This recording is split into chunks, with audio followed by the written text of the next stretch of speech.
Welcome to the Misophonia podcast. This is season 5, episode 12. My name is Adil Ahmad, and I have Misophonia.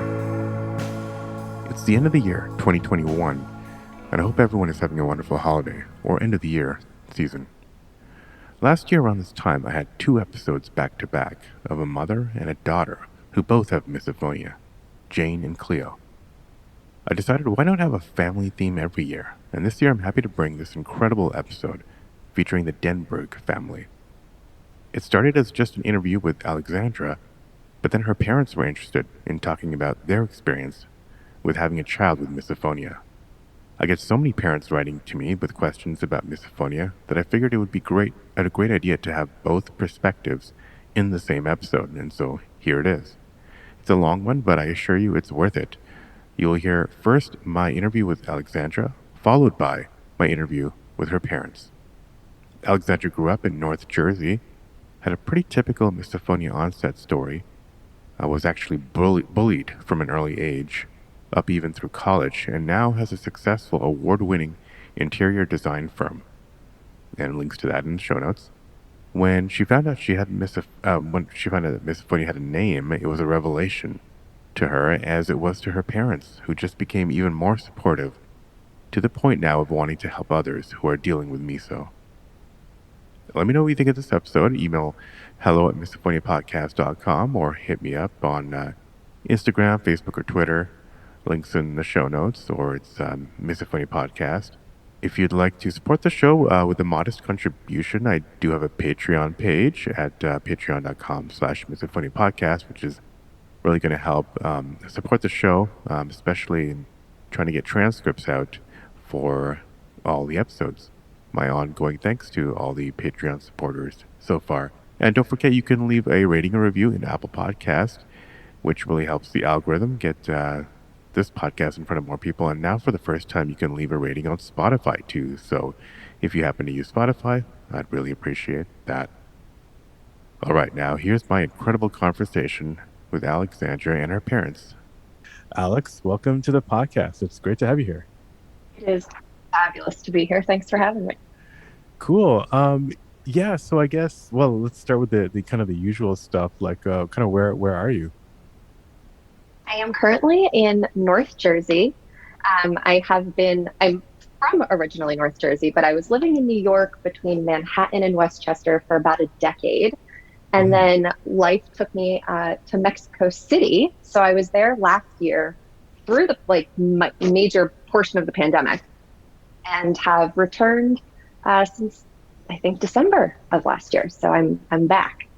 Did you go to Mexico pre-pandemic or kind of mid-pandemic? A few times, yeah. So I was in a relationship with someone born and raised in Mexico City, and he and I were kind of doing a few months at my place, a few months at his place, and the initial long term was, we'll move, official to Mexico. I own an interior design firm, and so I'm thankful that I get to make my own schedules and all those good things. And it made a lot of sense to be able to. I mean, Mexico City is like a 4.5 hour flight, so cost of living down there is comparatively to New York is like free. Yeah, exactly. So I had calculated that I was able to fly back to the States for at least a week, once a month, plus cost of living in Mexico was less than what I was paying in rent at the time. And I was like, this feels manageable. Right. Yeah, 4-hour flight is really not that bad at all. Yeah, so. And I've got like a team that's local, and I figured if I needed to send somebody out, I could, and I'll swing up for all the big stuff. So, but the relationship ended, and so I'm currently stateside again. Okay. Yeah. And so we'll get into. I like to at some point ask if it's not too much prying, like did relationships end because of misophonia? Obviously, that's my obvious question. Definitely, I'm a full open book, and whenever that question happens, if it's now, I'm happy to chat about it. But yeah, I'm happy to talk about any of the questions you've got. Okay. Well, well, maybe let's just talk, let's go all the way back maybe to, and then we'll Sure. work our way back up. But how did you yeah, like when did this all start for you as far as you can Oh my remember? God, my whole life. So I think it's, similar trajectory as I have not, I have been listening to your podcast for the last 3 weeks. Um, but I've yet to make my way fully through all the episodes. So from what I have deduced thus far, I'm on the same kind of path as everyone really has been, where very little memory of it when you were truly a young kid. Hmm. And then around 9, 10, 11-ish is kind of where the first memories Yeah. of real triggers and anger kind of started. And so I think I really fall into that camp. Um, I have a couple early memories, and I came very prepared. I have notes. So I have a couple early Amazing. memories Yeah. um, that I even spoke to my parents, well, my mom most specifically, recently, trying to see if she had any more specific timeline memory than I Hmm. would. Um, but I think ultimately we kind of really came to, yeah, the 9 to 11-ish range. Um, so my poor dad, as it seems that like most other people, my dad was 100% my first trigger. Um, and I love him to death, but I can't be with him when he eats most of the time. Um, so that was a very, very real one for me. I have a memory of, we have very dear family friends who are in Massachusetts, and we were visiting them on a vacation. And the son, who is my age, was eating an apple, which key food. Uh, Oh yeah. and I was seething when I like the rage inside a small child's body was Yeah. very real. And I didn't explode, although I have plenty of times at my family. Um, but I just very much have that specific memory burned into my, Hmm. somewhere in the brain. Um, and I also have a memory when I was a young kid of not being able to fall asleep at night because I was able to hear the bleeding sounds coming through when my parents were just still awake downstairs. So Yeah. whether they were loading and unloading the dishwasher, whether they were just talking as quietly as they were trying to talk, if the TV was on, I could hear it all and it would drive me absolutely crazy. And I started just going downstairs and I would fall asleep on the sofa because I had found it was better to immerse myself in loud sound than it was to Mm. attempt to hear that kind of bass, low frequency coming through the floors. Um, Yeah. Maybe your brain at that point kind of at least knows, it tells your brain kind of what the sound is versus trying to, if it's a low sound, sometimes you're frantically trying to listen for all of it, or trying to find some signal in the noise. But if you're right immersed into yeah, it, it, not that I condone exposure therapy, but this is a no, slightly this different. didn't, yeah, no, I also do not condone exposure therapy. That feels like torture. This very much didn't feel like I was subjecting myself to something like that. It Yeah, just felt more along the lines of like, well, me being in my room's not working. So yeah, I would just kind of move myself to where the volume was as if I was a part of it. And right. it at least it maybe didn't make falling asleep easier, but it definitely knocked down the trigger feeling that you kind of start to build inside of you of like, oh my God, I am trapped in the sound. Yeah, So it alleviated that portion of it. right. You feel less threatened by whatever this perceived danger Yeah, yeah. is, The I sound's not guess. attacking me as much down here. Because I guess maybe you feel like you can feel like you can control it, or somehow you have control over it by kind of choosing to be near it. Maybe I don't know. Correct. Yes, I at least had the agency to get up and move Yeah, closer to it. Yeah. right, right, Um, right. and Was then this after the apple biting incident, or I wish I knew. I have a feeling it was all relatively within, like, if you stuck these memories in a blender, they're all yeah, probably somewhere on the same, like, grandiose timeline. It's got a yeah, single dot. Um, these were the memories that I had, and I kind of brought them to my parents. And I was like, "Do you guys have any sort of timeline for these three things? Like, was I mad at this person as a family friend who I'll keep nameless, not that they're ever going to listen to this, but like, was I angry at this person about the apple before I used to like lose my mind on dad, or was one, did the dad thing predate?" Mm. The one thing my mom had a memory of that I have zero recollection. She said, again, around that like 11-ish age, we were walking up the stairs of the house, and she said, I turned around to her and, in the most honest and vulnerable way, just looked at her and quietly said, I don't feel like myself. And just gave this little smile and just kept going upstairs. And she believes this is around the time of the misophonia really kicking in. And I was Mm. noticing it within myself, but was completely incapable of recognizing what was happening. And I thought that was an interesting memory that like Yeah. I just don't have, but she has told me this multiple times, and throughout our conversations of me attempting to like prep for speaking with you, Yeah. she brought it up again and was like, this would be a very, very interesting pin pin on like the timeline if this was somehow correlated to it all. Did she do anything? And obviously, it was a strong memory for her if she remembers it Yeah, to this day. Did it kind of freak her out? 'Cause, I mean, some people that's could what I hear that and said. be kind of freaked out. I said this sounds like something coming out of like a horror film. I Like was going to say that. I didn't want to say that, but this yeah, that's like what I was thinking. I'm receiving her telling me this story being like, Mom, this sounds absolutely terrifying. Um, Yeah. she said, no, nothing about the way I presented it, nothing about my face, nothing about the smile, which is the Nothing about part your for me neck that turning sounds, 180 degrees yeah, and 100% super, super, super creepy. And I am not a horror fan. And I was like, Mom, this really doesn't sound super cool. And she was like, no, no, no, like nothing about it sounded or felt scary.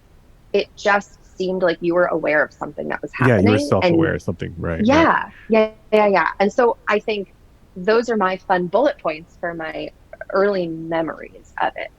Yeah, that's great. Yeah, most people just kind of a vague recollection of things starting to get bad, but this is interesting. This is good that you've kind of found a few memories. Did your parents want to maybe try to take you to some kind of a therapist for, Oh, yes. some of this? Okay. Oh, Yeah. yes, yes. So I spent my, I guess, pre-adolescent into teenage years in probably absolutely every single uh, auditory, ear Ah. doctor, brain mapping, neurology, IQ tests, um, hearing tests. I mean, it was like they threw absolutely every piece of spaghetti at the wall to see what would stick. And, what we were able to learn at that time was I have a hyperactive frontal cortex. And so I Hmm. just take in a ton of information at once. Um, I have a high IQ, um, and I have above average hearing. Now, Mm. all of those things are interesting anecdotally. None of them explained a neurodivergent person on a thing that was not yet discovered. And Right. so it was kind of all like interesting information gathering, but nothing cracked the code. So I really just had a sense of like, not, I don't ever remember feeling like there is something wrong with me in a sense that I should be ashamed, or in a sense of like, oh my God, I'm so other than. But I Yeah. absolutely had a sense of like, there is a rage inside of me that I have no ability to control, and I cannot handle it. And so I would do the norm. I'd seclude myself. I really wouldn't have dinner with the family, um, which they were okay with. Nobody understood why. I think it was probably more like teenage angst in their minds. Right. But they didn't shame you or do anything. They just No, kind of no, let it. Yeah. Yeah. yeah, the only thing, and again, it was never shame. The only thing that I also have a very vivid memory of, and I had a lot of feelings towards as a kid, was I mean, I have one of these like memories on loop in my brain that I can almost watch it as if it was a movie. Like I see myself Yeah. kind of, um, where my dad was eating something and I was sitting in the kitchen with my mom was in there and I, it's that like 0 to 60 Hulk rage that just like you have to Jekyll and like Hyde. Yeah. shout. Yeah, yeah, yeah. It's like you have to just like there's no control, no thought process. It is this like visceral reaction. Hmm. Hmm. And I would, I don't even remember what I would shout. I'm sure it was horribly mean things to my father. Um, and I remember both my parents, who are, again, my parents, I absolutely adore them. And I came from a very like granola crunchy, love and express your feelings family. And Hmm. so their response to my rage was like, Alex, if you could just please try and restate that a little more calmly, we might be able to listen to you.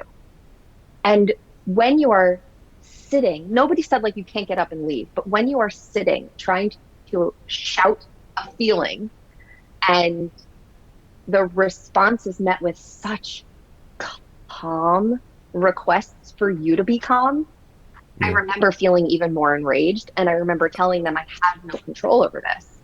And instead of them noting it, what they would then go is like, well, maybe what you have to work on is controlling your emotions.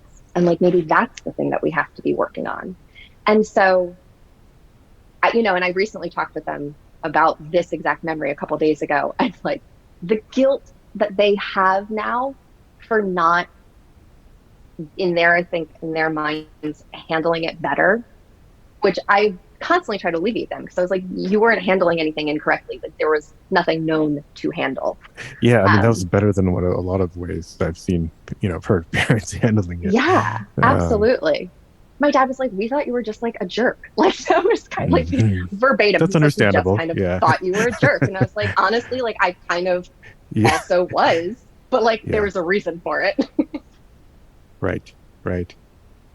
Interesting. Were you, yeah. So yeah, you don't know how to, were you, did you, looking back, were you kind of were you asking for something? Were you, when you were yelling out, was it completely visceral or was it, your way of asking them to be quiet or to change their behavior?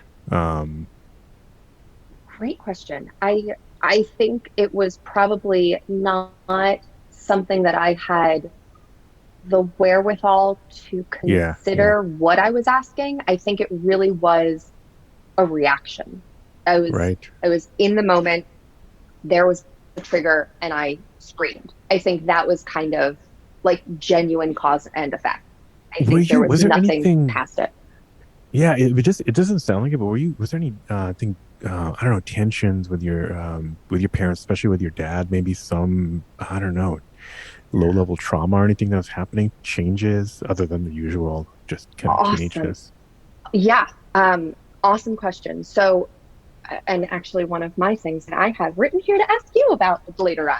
Yeah, Um, yeah, yeah. so yes, I mean, so this is not misophonia related, but it very much is childhood trauma related.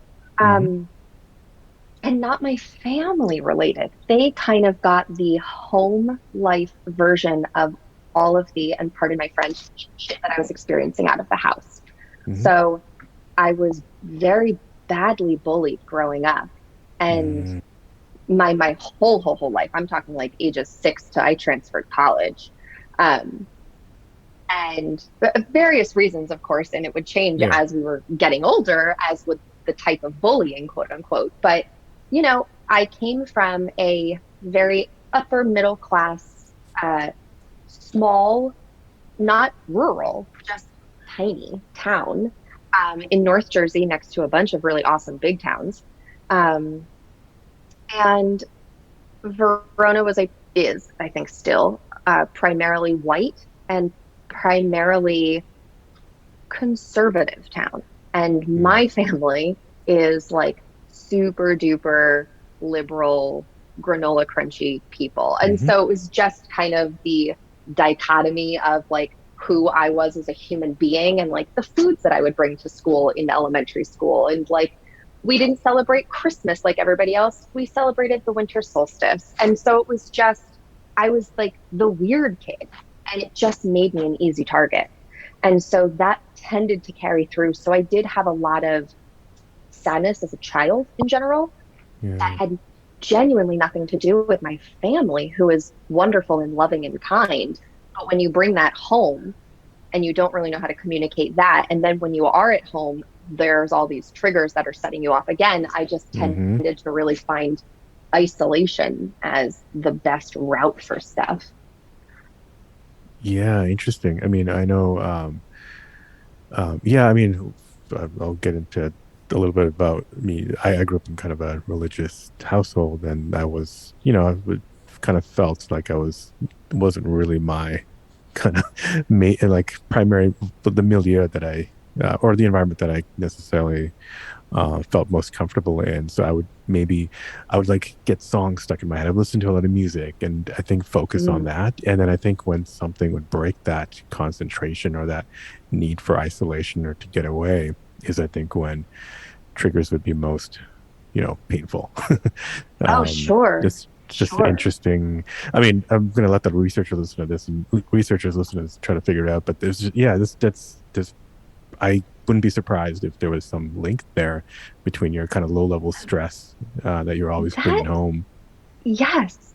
And, just through listening to your podcast, um, has really been my first time exploring a world of people with misophonia. It's just been me my whole life. Hmm. Hmm. And the correlation of hearing an abundance of people discuss some form of childhood trauma, be it sexual, be it bullying, be it familial, be it whatever it might have been, seemed intriguing to me. Yeah. And I'm Yeah. very clearly aware there are, I'm sure, hundreds of thousands of people who have experienced traumas as children that have not gotten misophonia somehow. No. But I do find that correlation to be an interesting piece of something. It feels Or important. I don't know if it is. yeah. Yeah. I'm totally on the same page. It feels important. I don't know yet if it is. But you're right. I think there's lots of people who have not developed misophonia, but then I think there's sadly a lot of people who have, but just are still don't know what it is or have misdiagnosed it either themselves or other people have Oh, misdiagnosed it I'm for them. sure. I'm I'm curious, like you sure. went through a battery of testing. Did you get another label like ADHD or something else like OCD? No, no, Okay. I just got called, she's extremely bright. I mean, like, it Okay. was almost infuriating to Yeah. be like, like winning. I was winning all Y- of the tests, like Yeah. my That hearing would off the suck if charts, you're good for you. right, IQ right. text full off the charts, good for you. Your, brain mapping and all of these like electrodes, and we're like doing things on the computer. We're watching what lights up. Oh, you're super, super attentive and super aware and can process things really quickly. Great job. Like, it just was like, are you kidding me? This is happening because I'm like somehow working better. This Yeah, doesn't it's make not something I sense. want to compliment for, right? Yeah. Yeah. Yeah. Yeah. Can we not continue to please say, awesome job? You've really nailed that one. I'm Yeah, miserable. yeah. Right. Okay, interesting. Did the trigger start to you put your poor dad that you said obviously big trigger, did it start to kind of proliferate into other types of triggers and people? Oh yeah. Oh yes. So I definitely think it was my dad's chewing. There was, oh my goodness, I don't remember who it was. I want to say his name was Andrew, who did one of your podcasts early on. But when I tell you, I rewound it and listened to it like three different times. I was almost Oh, in tears yeah. laughing the way he said, I don't know what it is about my dad's mouth and how it's formed that he chews extra loud. Like, these are verbatim the things that I have said out loud to Yeah. my family. I'm like, I don't get why dad is so extra in this way. Yeah. But yeah, so my dad, I definitely think in the family was the first chewing trigger. Now, luckily, everybody triggers me. So good job, family. Um, the joys of misophonia that just continues as you age. Um, but my sister So yeah, each family member kind of had their own hot spots for me. Yeah, I was So going to for my ask if dad, you it have was siblings definitely too. chewing. Right. Yeah. I have a younger sister. She's 3 years younger. She walks. Okay, so my sister, when I say like string bean thin, this girl walks like an elephant, and the heel hitting the floor Oh, yeah. Yeah. I know what you're drives talking about. me mad. So much so that my parents wall to wall carpeted both our bedrooms because they were just going to do hers and then figured we can't do one kid without the other. That's not fair. So they wall to wall carpeted our bedrooms just to attempt to mute her room next to my room. Um, Mm, she also, we're a very kind of musical and artsy family. I'm a singer. She would just kind of like hum and snap her fingers, and both the humming, the like light just humming as she's going about doing whatever she's doing, or the like random snapping of the fingers, those three things for my sister were absolutely the triggers for her growing up. And then my mom has the tiniest overbite. And when I say like small, I mean like as age has happened, her teeth have shifted just enough that the S's and T's as she speaks make that perfect thing where like I can't hear anything else she's saying, but those sounds are coming through. is it And super high so frequency? Like that, they're really I don't sharp. Yeah.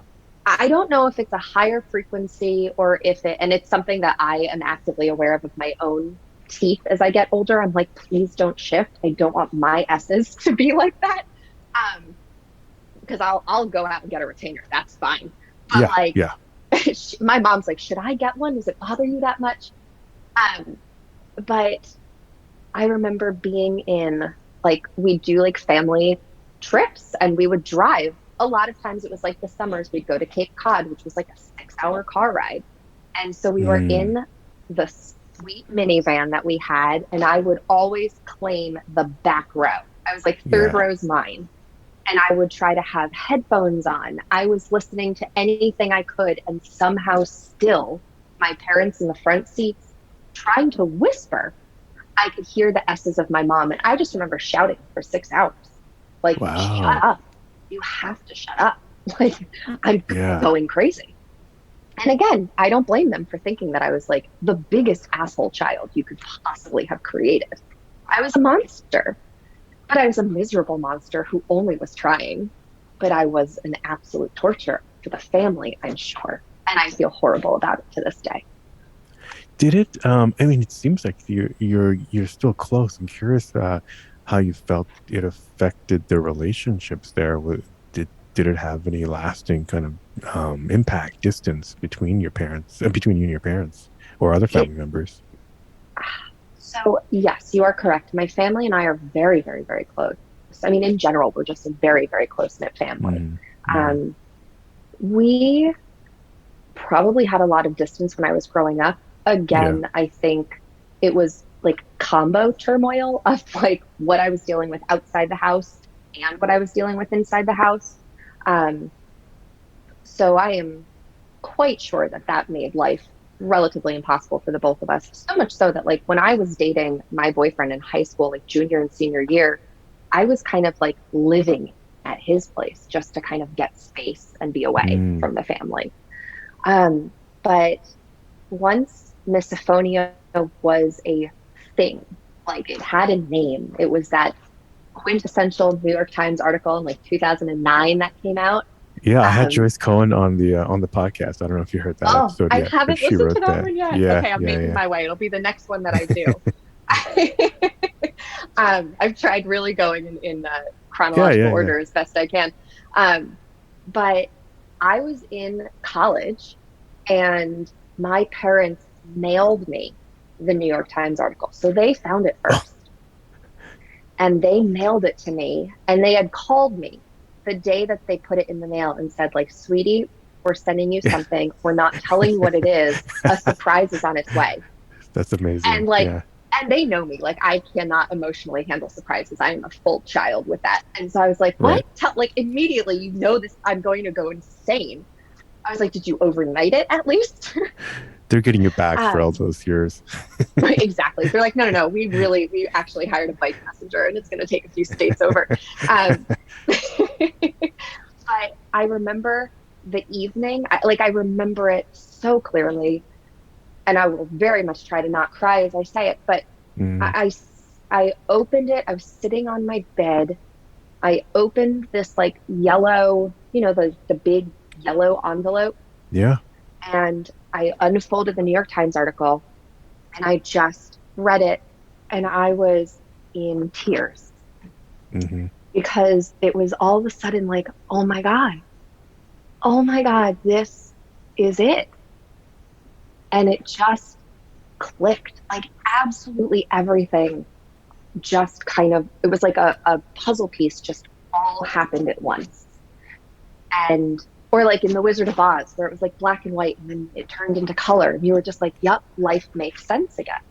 I'm Yeah. not absolutely nutty. This is a thing. And it was just feeling that changed everything. And since that day, they took me to an actual neurologist who had known about misophonia, and I was officially diagnosed with misophonia.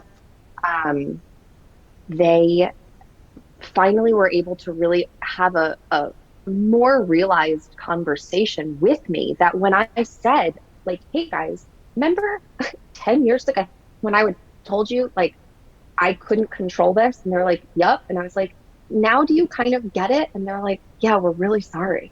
Like it was just, we finally got to have a conversation where it made a little bit more sense that like the thing we're talking about is in the room with us both, Wow. as Was that as opposed emotional to, as it seems like it would have yeah, been? Yeah. oh yeah.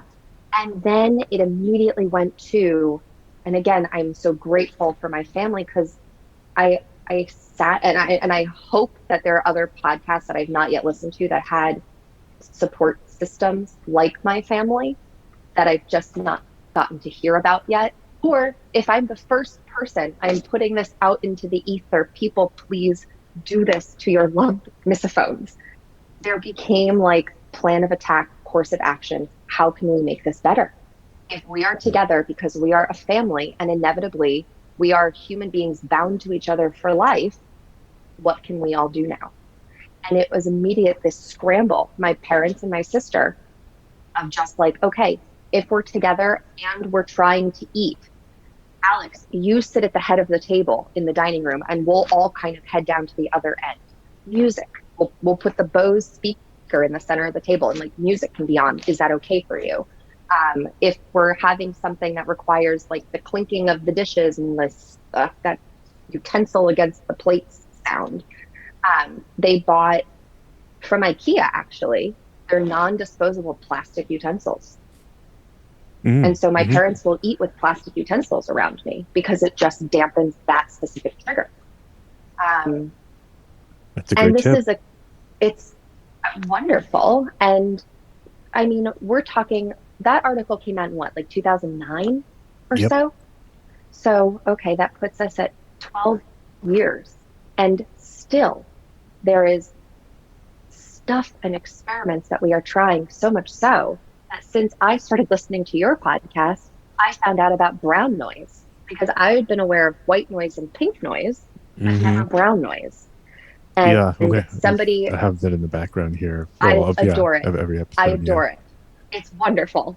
And I've I've tested it out and I told my parents like, "Hey guys, somebody on the podcast mentioned that they put in headphones and they eat with brown noise on and it helps to dampen the trigger sounds."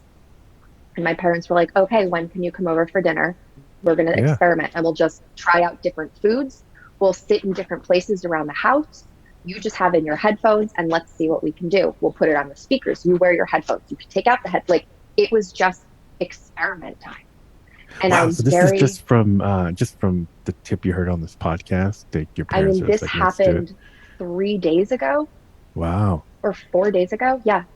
My Amazing. family is wonderfully accommodating to a point where I feel this like pang of like love sadness because I don't have to change for them, right? Like they are just making these bend over backwards, sweeping life changes for me so I can be a part of the family. Mm-hmm. And I know because kind of we've spoken about it, but for them, they feel it's their responsibility to do these things because they have a child who needs it done. End of story. We will do whatever we have to do so you can feel as happy as possible when you're with us because we refuse to have a life without our kids. And Yeah. I'm very, very, very blessed to just have a family like that. So when I found your podcast, I immediately sent it to them and I said, you have to listen to at least 20 episodes, no less. And within the first one or two episodes, they sent the podcast to my sister and said, absolutely, this is a must listen. You don't have a choice. They've now sent it, I think, to a handful of other people.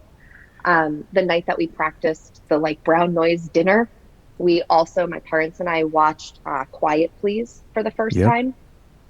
And I think I won't even save this to because I have really learned the format of your podcast, but I won't even save it to the end. I just want to so genuinely thank you for doing this because more than creating a community of misophones to just not feel alone and hear other misophones and just relish in the fact that they like are Yeah. Yeah. experiencing things other people experience, the learning tool that it gives the families of the misophones is crucial because my parents have just grown up for 30. Okay, so figure if I'm 34 and it started when I was 11, we're talking a couple decades of only hearing a singular voice try to describe something. But the minute there are all of these other voices describing similar or the same things in slightly different ways, they are understanding it so much more. And they will come to me and go, we just heard so and so say this thing, and they described it like this. Do you experience that? We had no idea. And so I'm just so grateful that you created this, that it is out there for people to access, and that it is beyond a tool of just Misophone community. It really is a teacher. I think it's amazing. Yeah, that's really great to hear because yeah, I usually just kind of hear from listeners or people who've come on the show, and but it's I never really hear from like or rarely hear from like what effect it has on family and loved ones and how it helps them. So that's really that's really touching to hear. So I'm glad it's doing that for your family. Yeah. Yeah. In a big way. Yeah, because yes, if they've heard episodes, they've heard some quite opposite stories of families kind of almost disowning people, I know. and it's It's just heartbreaking. heartbreaking. Yeah, It's and in absolutely fact, heartbreaking. this podcast was basically inspired by Lyle, who was I think one of the first 5 or 6 episodes. I met him at the Miss Funny convention, and that's when I realized that we need to move beyond just the rants you read about on Reddit and Facebook.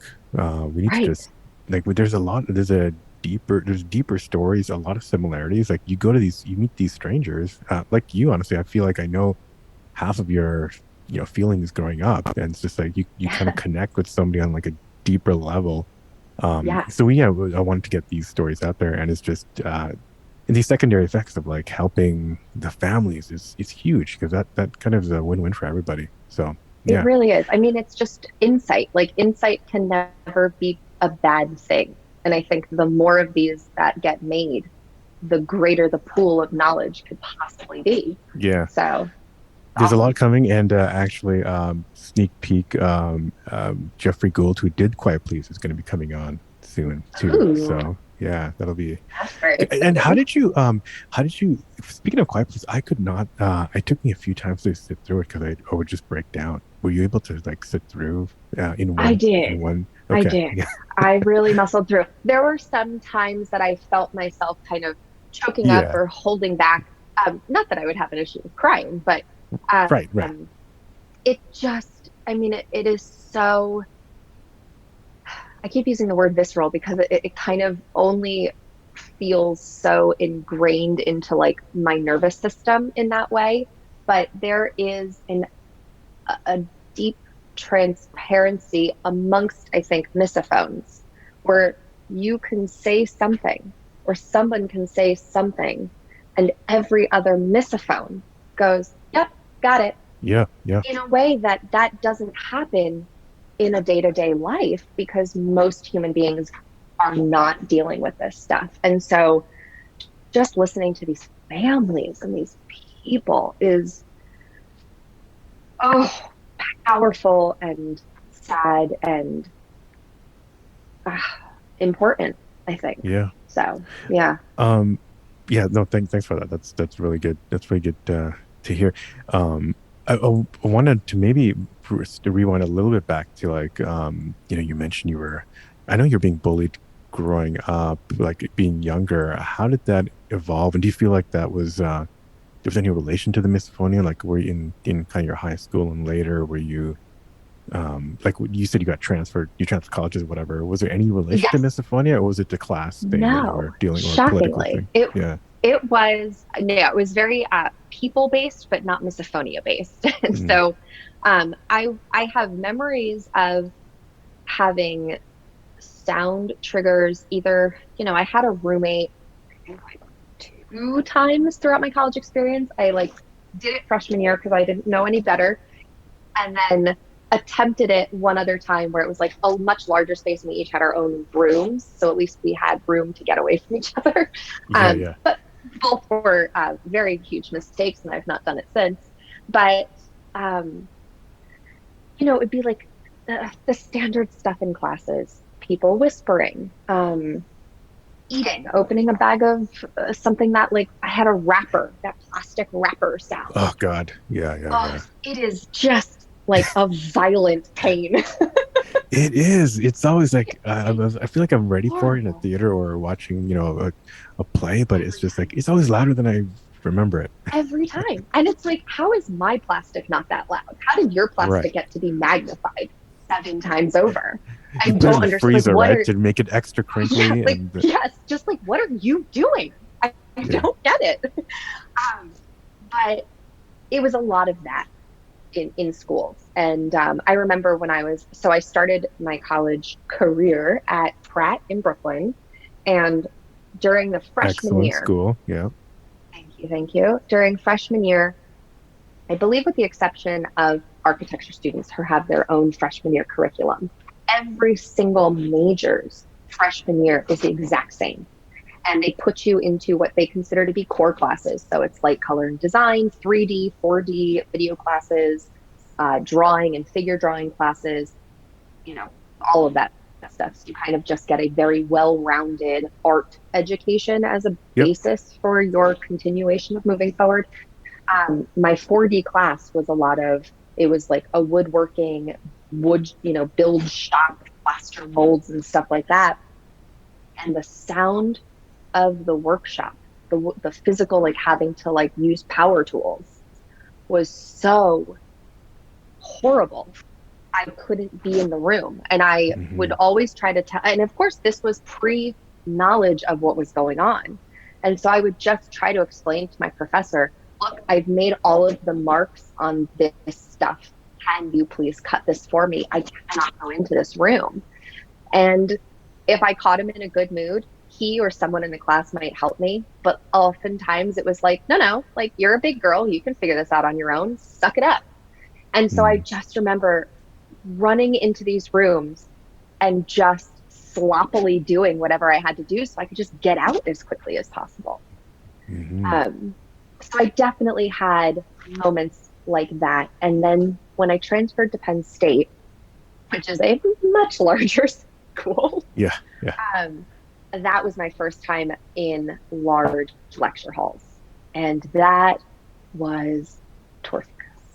Yeah. Yeah. Yeah. Um, and I had one math class in particular that had probably 300 kids in it, but it was oddly not. I mean, sure, the kids obviously really would trigger me depending on what was happening, but it was this like fan projector above the room that would make the worst sound. And I couldn't figure out where to sit in the classroom, but I wasn't hearing it. And I kept trying to tell the professor, I cannot be in here with this thing. And he looked at me like I had 6 heads, I swear. And he was just like, what could you possibly be? It'd be like me walking in and being like, I'm really sorry. I'm seeing people today, so I have to head out. Like, Right. it was just this look of bewilderment that I could attempt to make up such a crazy excuse to not come to class. And I was like, all right, well, guess I'm out. I was like, can you give me homework before I come to class so I can leave? Like, I tried it all. He kind of was like, listen, you can come to class or you cannot. That's on you. As good teachers do.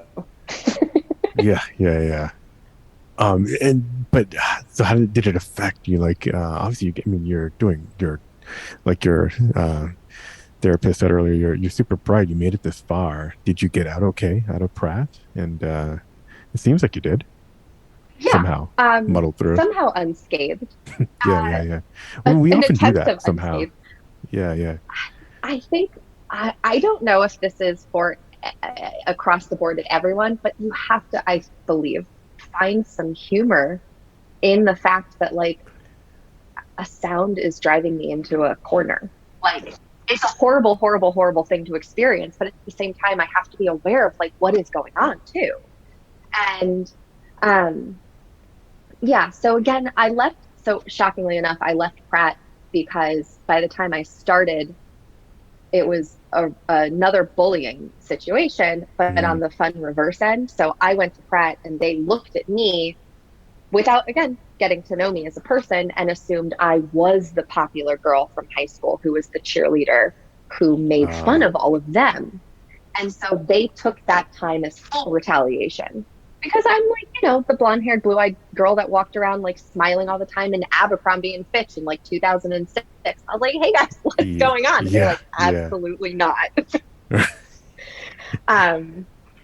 And it was just, I think, a complete accumulation of all of my years prior, thinking I finally got out of my town. And then all of a sudden I start a new place and I'm like, how did I not escape this?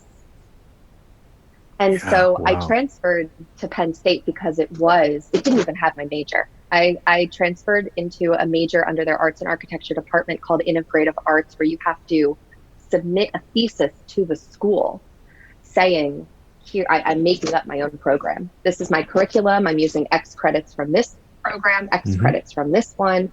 And they admitted me into it. But I absolutely fell in love with the fact that I could personally just walk around campus over and over and over again and never see the same person.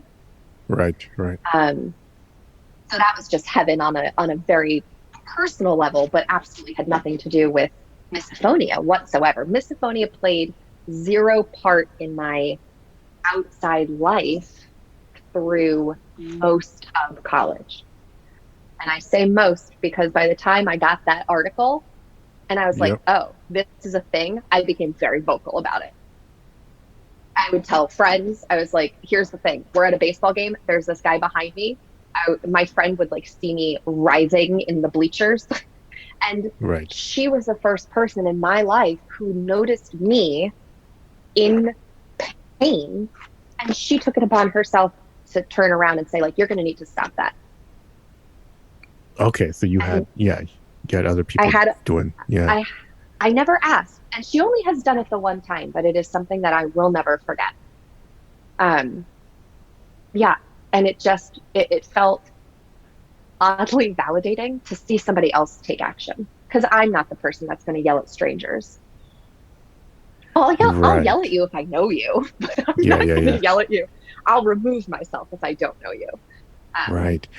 Yeah. So then after, so after college, there's a number of people have said that there's kind of like a quote unquote kind of chill period where it's like maybe you're out in the world, you have a little bit more agency, you have a little bit more control over your environment. Did you start to notice it less, or was it kind of pretty constant and kind of accelerated?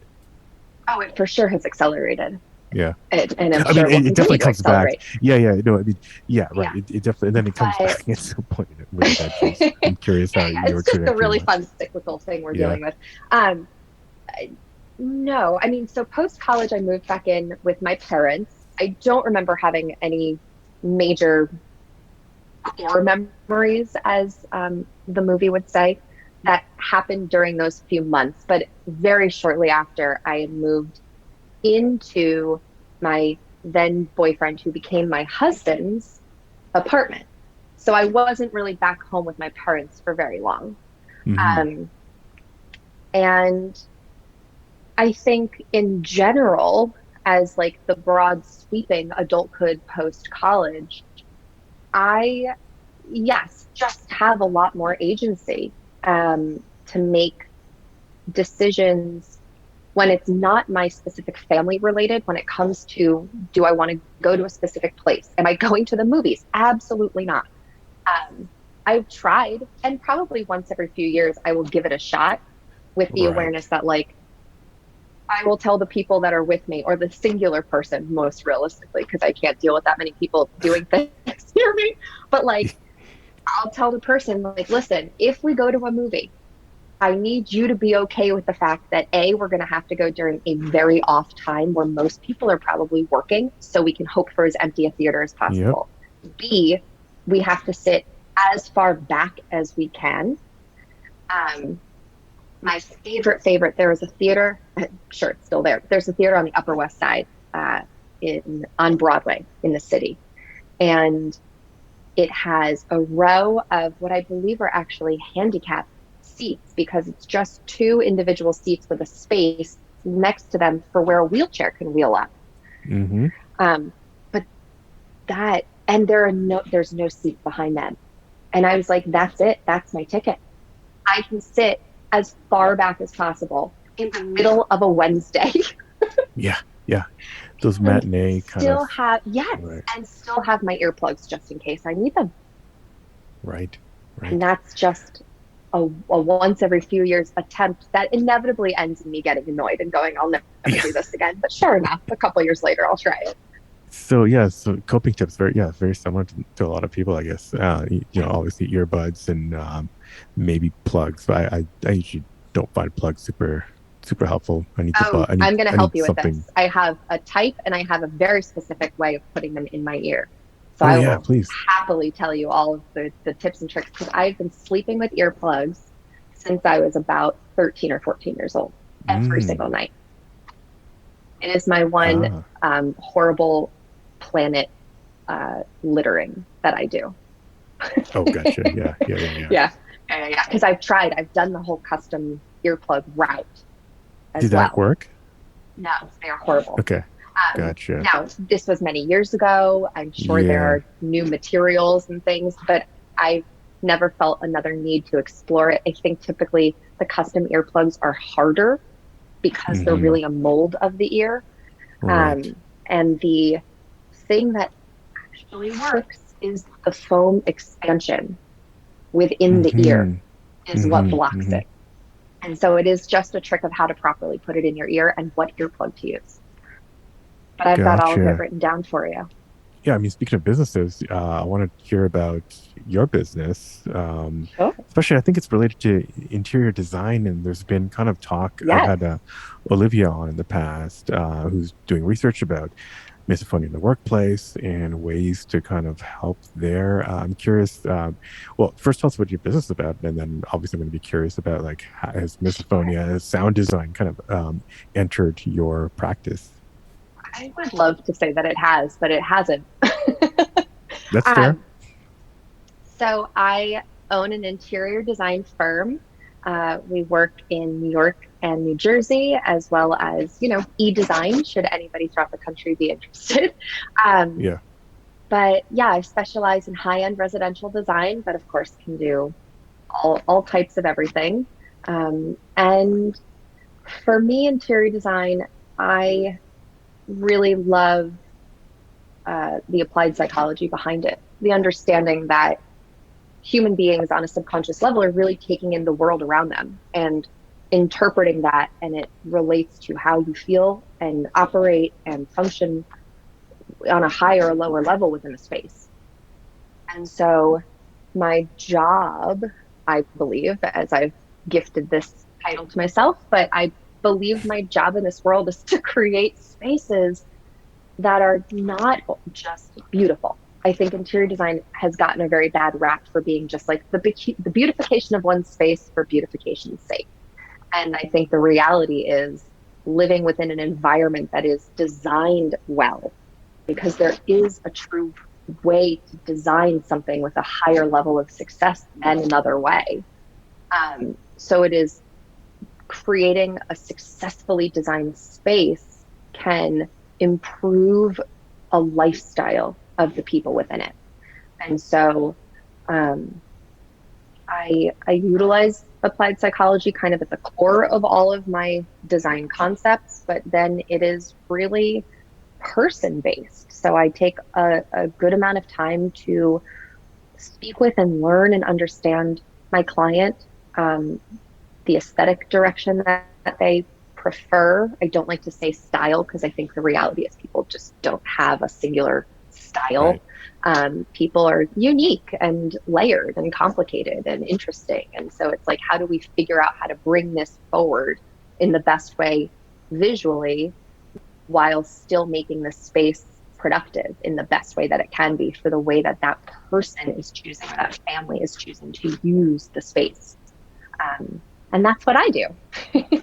Yeah, no, that's interesting. And I mean, it's not like psychology and your environment, these are all things that we are very concerned about as misophones, even though, it's obviously visual and audio is a little different, but it's the same kind of concerns, same kind of like and same kind of awareness of your environment. Correct. I think is what I'm trying to say. And I think recently somebody had mentioned to me, like, do you think that was kind of the genesis of your interest in spaces? Which I truly had never made a connection to, but I think could be entirely plausible. I've always redid my bedroom as a kid growing up. We have a 4-bedroom household, and like between the 3 bedrooms that were being occupied every year or two, we were all like, cool, new bedroom. We're changing rooms, we're painting, we're getting new stuff for it. Like, I went through multiple iterations of my own bedroom in whatever space I was in.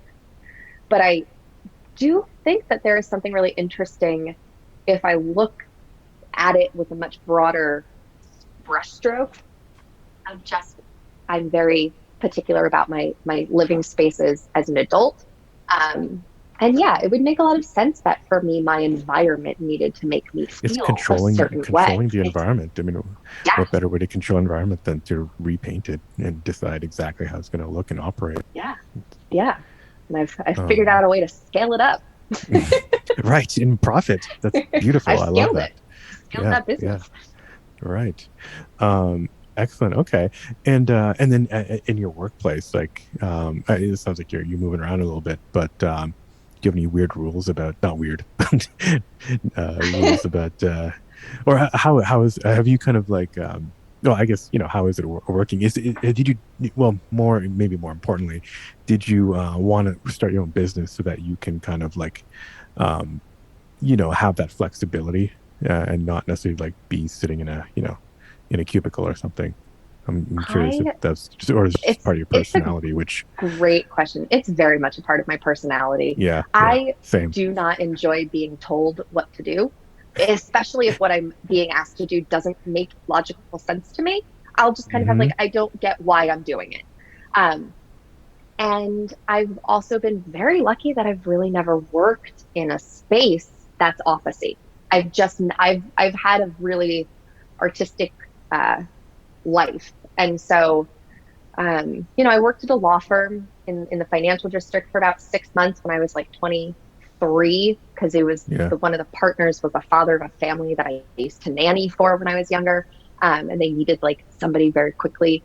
And I was like, yeah, I'll do it. Sure. Why not? But even at that time, it was a very small office with like 3 partners and a couple other people. Everybody had their own office. All the doors were always closed. And I was in the front of the office alone. So that was really great. But short of that, I've never worked in an office setting in my life. I've just done this.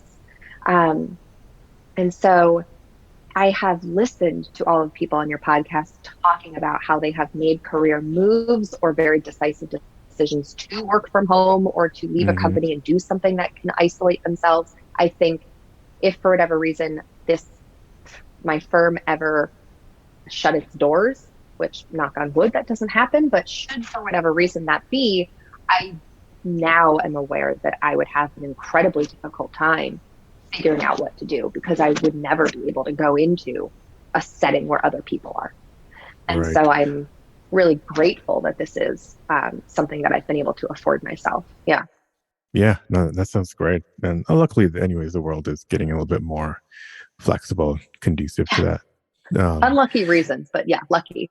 Right, Lucky it's right. working. Yeah, I should say that. Yeah. Um, and I guess maybe let's talk about, well, we talked a little bit about your friends recently. Some of them sometimes kind of advocating for you. Maybe like relationships. I don't know if you want to talk about like that, like Yeah, you were married before. Did misophonia ever totally. kind of roll into that at all? I know It things can get did. complicated, but yeah. It did, but so my ex-husband is a therapist. Um, Mm, not, I would like to think that unfortunately that really didn't, clearly it didn't work out, but, but I am good at choosing the company I keep in the sense of I feel no shame in like pretty immediately as soon as I'm recognizing, hey, I'm potentially seeing a reason that a trigger might happen. mm-hmm. I'm the first one to say like, hey guys, quick thing, just so we're all aware, this has happened for me. This is what I got. It's this thing, and I just kind of throw it out there in the ether. I don't need it to be a big conversation. It doesn't have to be, Right. We like a don't want let's it to be a sit big down and talk conversation. about it. Yeah. Yeah. Yeah. No, Yeah. it's just like I am mentioning this thing about me, and that way, if and when something happens and I have a reaction, or I look at them and say, hey, listen, I got to get out of here, and I just get up and leave, and they might come to me afterwards and go like, what the hell just happened? I can say like, remember I told you that I have this thing? Well, that's what happened. And it's like, it's a very matter of fact. It's like, we don't have to Yeah. make it a bigger deal than it is. This is just how my body functions. Right. Um, so with my ex-husband, he was very aware of it. I think what's great is every time he was with my family, he watched the dynamic of how everybody was kind of, for a lack of better terms, catering to me.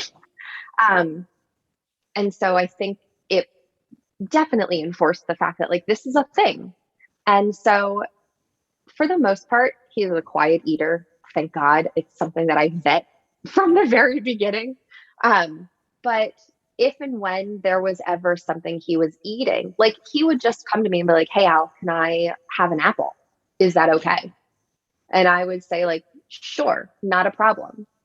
And if I could stand it because I was in a good mood and Mm-hmm. I got a lot Mm-hmm. of sleep that night and like my energy reserve tank was full, I would attempt to withstand it, usually for like one or two bites. And then Yeah. I would just go into the bedroom. And I would go into the bedroom. And if I needed to put on music or something, I would. But typically it was just like retreat into a different room, close the Mm-hmm. door, wouldn't hear the sound anymore. And he would text me and say, okay, I'm done.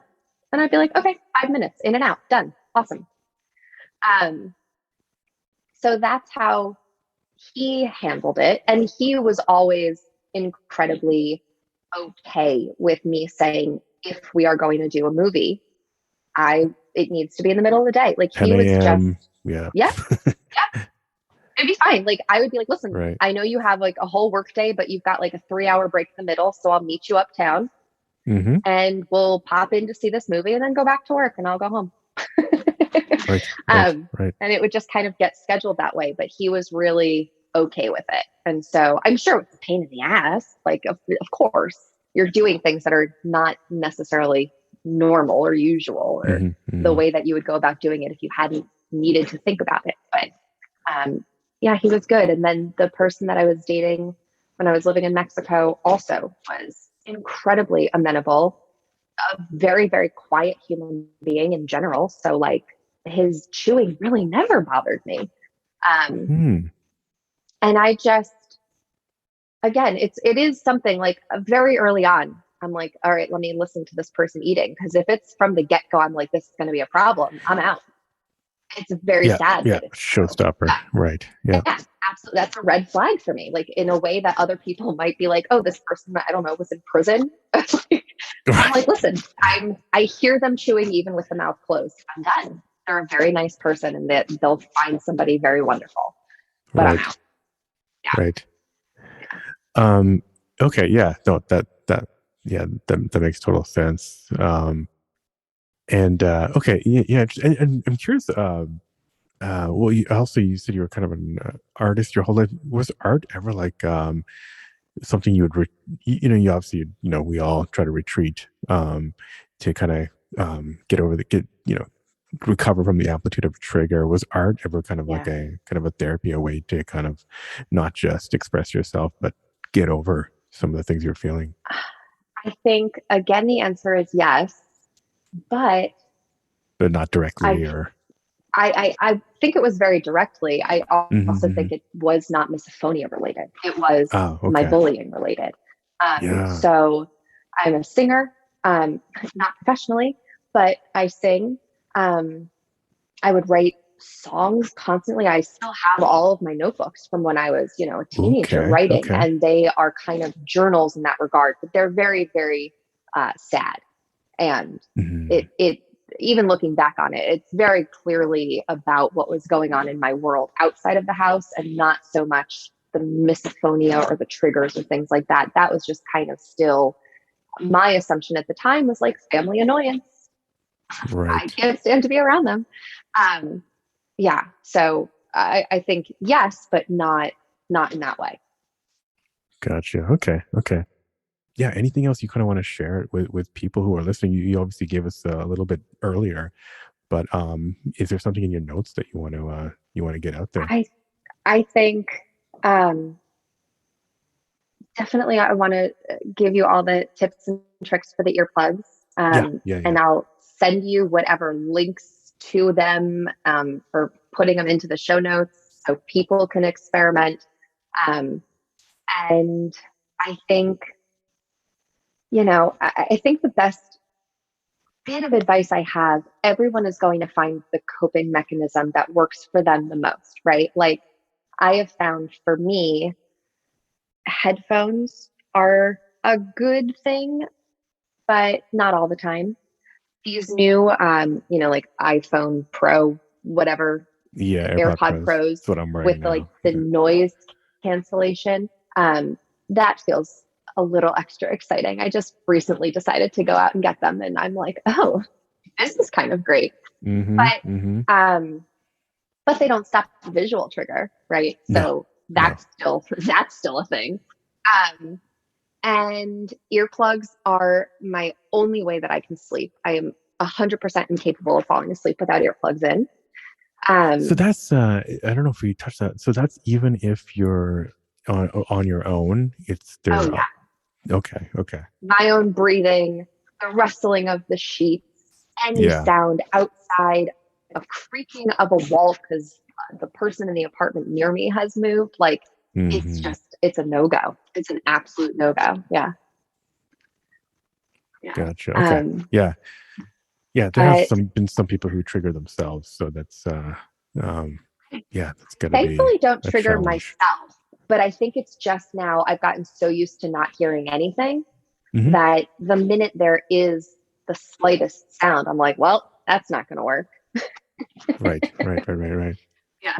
Um, but I think the really, really, really big one, again, that I mentioned earlier is just not being ashamed to tell people and not being afraid to ask or to offer ways that you can try to be with the people you care about if they are okay to make the accommodations needed for Mm-hmm. it to be easier for you. Because, my triggers have just grown. Like my list of triggers, I've got a bullet point of probably like 15 things here. Yeah. Um, and that I'm aware will only continue to grow. I hope not tremendously, but I know it's going to as I live in this world. Mm-hmm. And at the same time as all of my triggers growing and advancing in some capacity and then developing the misokinesia and the whole nine, I am so much less triggered because I have my own space and the agency to remove myself, but I am also surrounded by human beings who take what I tell them seriously. Yeah, And that comes come up a lot, where it's like if you have the tools around you, or even the awareness around you, sometimes that's enough to lower the stress level to the point where it's maybe not every trigger is going to get you as hard as it normally would, which is, I mean, we'll take anything. Yeah. Oh, absolutely anything. I mean, like my parents, for example, and I say this because I actually moved back to Jersey to live like 10 minutes from them because my dog, since the pandemic, has just gotten very used to me being around all the time. And I'm like, I can't now leave her like I used to before pandemic times. So I have built in babysitting. Right. That living in New York didn't afford me in the same way. And so I see them much more frequently, but like there is the inevitability almost every time I see them that someone's going to forget, right?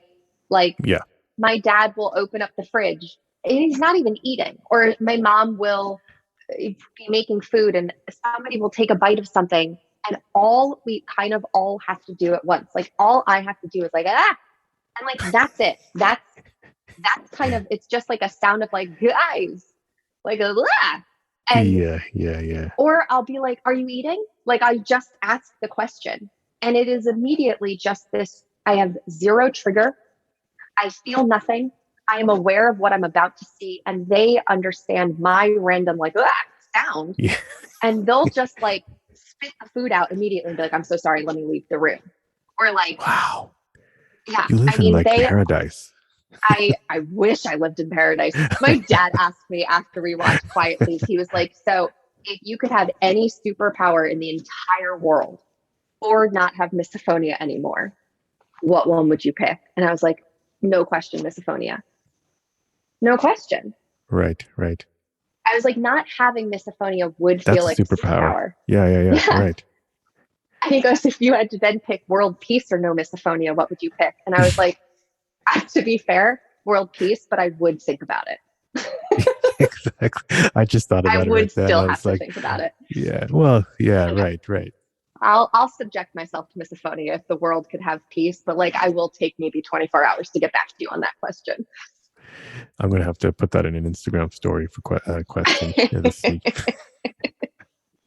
See what people say. It's a real one. Yeah. Cool. Well, do you want to? Yeah. Sorry. Go on. Yeah, sorry. I was just going to say my very, very, very last tip really is, which other people have mentioned, sleep. Sleep is crucial. And it's stress, yes, but sleep is, I think sleep helps the stress even, but it is just allowing your energy reserves to be as full as they can be every day, because it is so depleting to just live life. And then truly weed.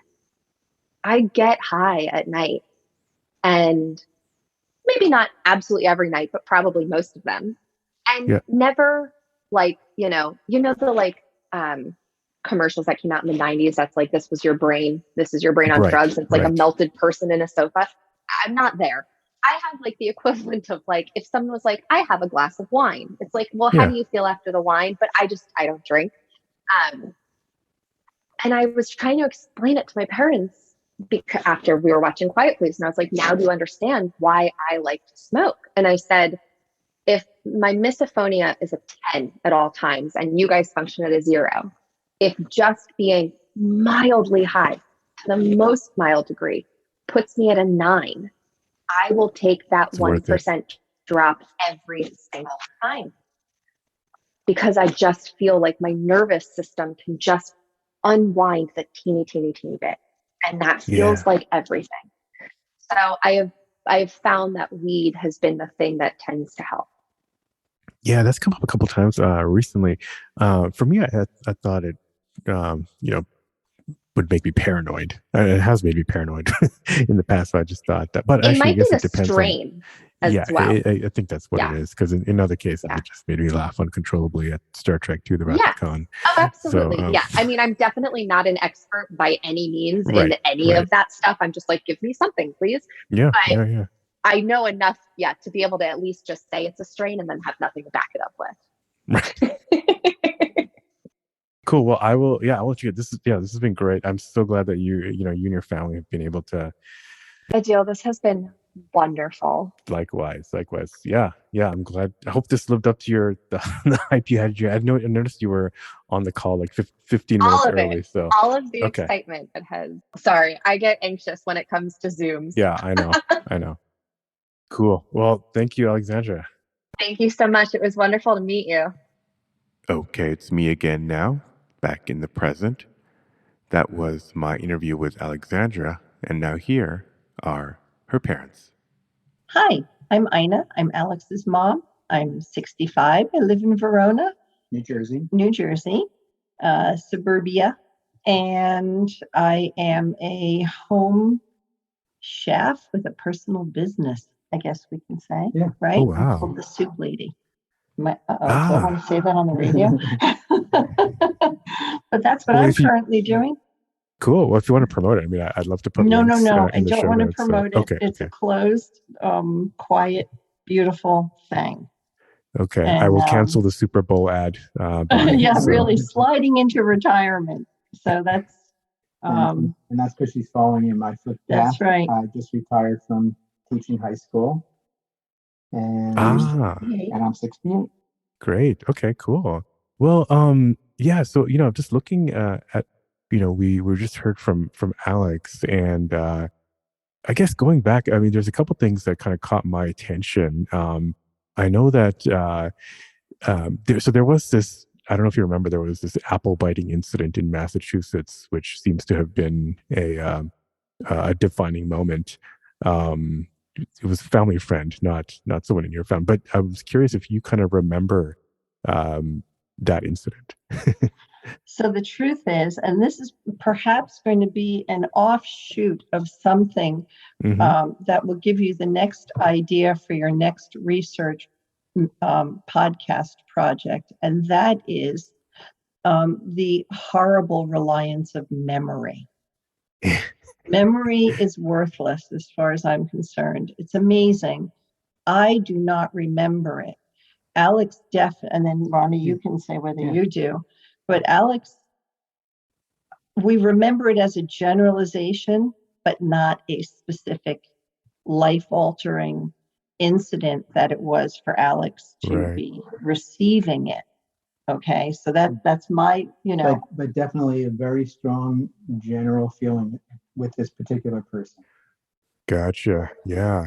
Yeah. And remember, interesting you mentioned memory, because that was brought up as well. Like, she does, there's a lot of incidents around that time and she doesn't quite remember the order.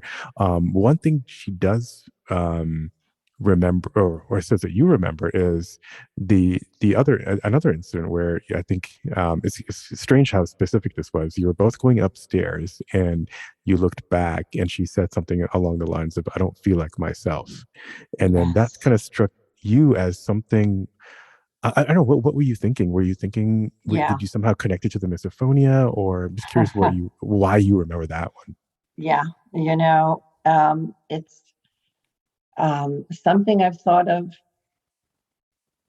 several times as a memory wisp. I mean, do you know what I mean when I say a wisp of a memory? It's something that's a very clear snippet, and I have nothing to connect it to before or after.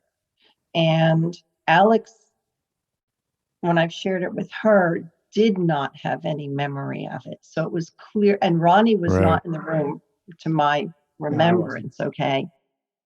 And you know how some things just stick with you as something other than, that's in quotes, in air quotes, other than. It stood out. And there was no way for me to attach it to misophonia, because at that time, no one knew, including, Alex may have known something was going on with her relationship to sound and being with people, but we didn't know. And I mean, she was really, oh my God, maybe, I don't know if she was in 6th grade or 7th grade. Around 11-ish. Yeah, I mean, how old are you in 6th grade? I don't even know. Is that 12, it? 11, 12. So it was definitely,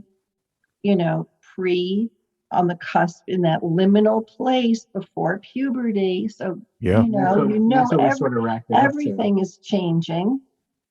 But it was so clear, and it was a distressful thing. It wasn't something that was a happy thing that said, I don't feel like myself and I'm flying up the stairs in glee. It wasn't that.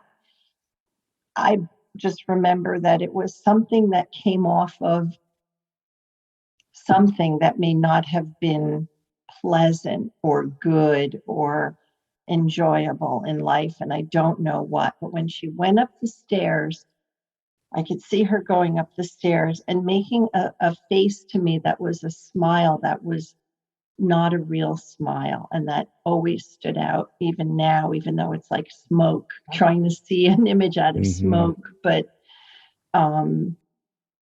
it made my hair bristle, but I didn't know what to do with it, which is, I think, so much of life or being a parent. You're busy trying to assess something, and you're holding it, but it's falling through your fingers because you don't know what to do. It's like something strange. That's it. That's all I've got. Did you try to ask more, like, at the time, like what? No, which would have been the appropriate thing to do and the completely sensible thing to do in retrospect, Adil. Well, if you were maybe freaked out, I can understand how you. I don't even know what I was. I was yeah. busy kind of just taking it in and feeling into it, but I don't even remember any more than that's a lie, and I'm making it up because I have no memory.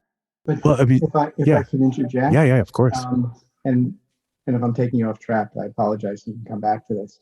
But talking about memory, what came out a couple of weeks ago is Ina and I have a very strong memory, in quotes, of when Alex discovered she has misophonia. And it completely differs from her memory. Yeah. And our memory is she was at Penn State at the time. She went to a football game. She had to leave because of the noise level. She went back to her room and she was Googling decibel levels of major football games. And in that process came across an article dealing with misophonia. She read it and immediately called us crying, saying, this is real. I know what I have. It's not just me. It's a thing that other people have, And so for Ina and I, it's a very, very strong memory. And it's so interesting for Alex. It's not the same one that she has, which we've discussed more than once. Yeah, so part of this is in Alex's memory, we had sent her an article from the New York Times about it. And our memory, she sent us the link. That's right. So we'd have to go back on our computers and see maybe who generated it first, which would be interesting if we could do it. Oh, and Alex said we sent it to her in the physical mail, but or maybe that was subsequent. So who knows?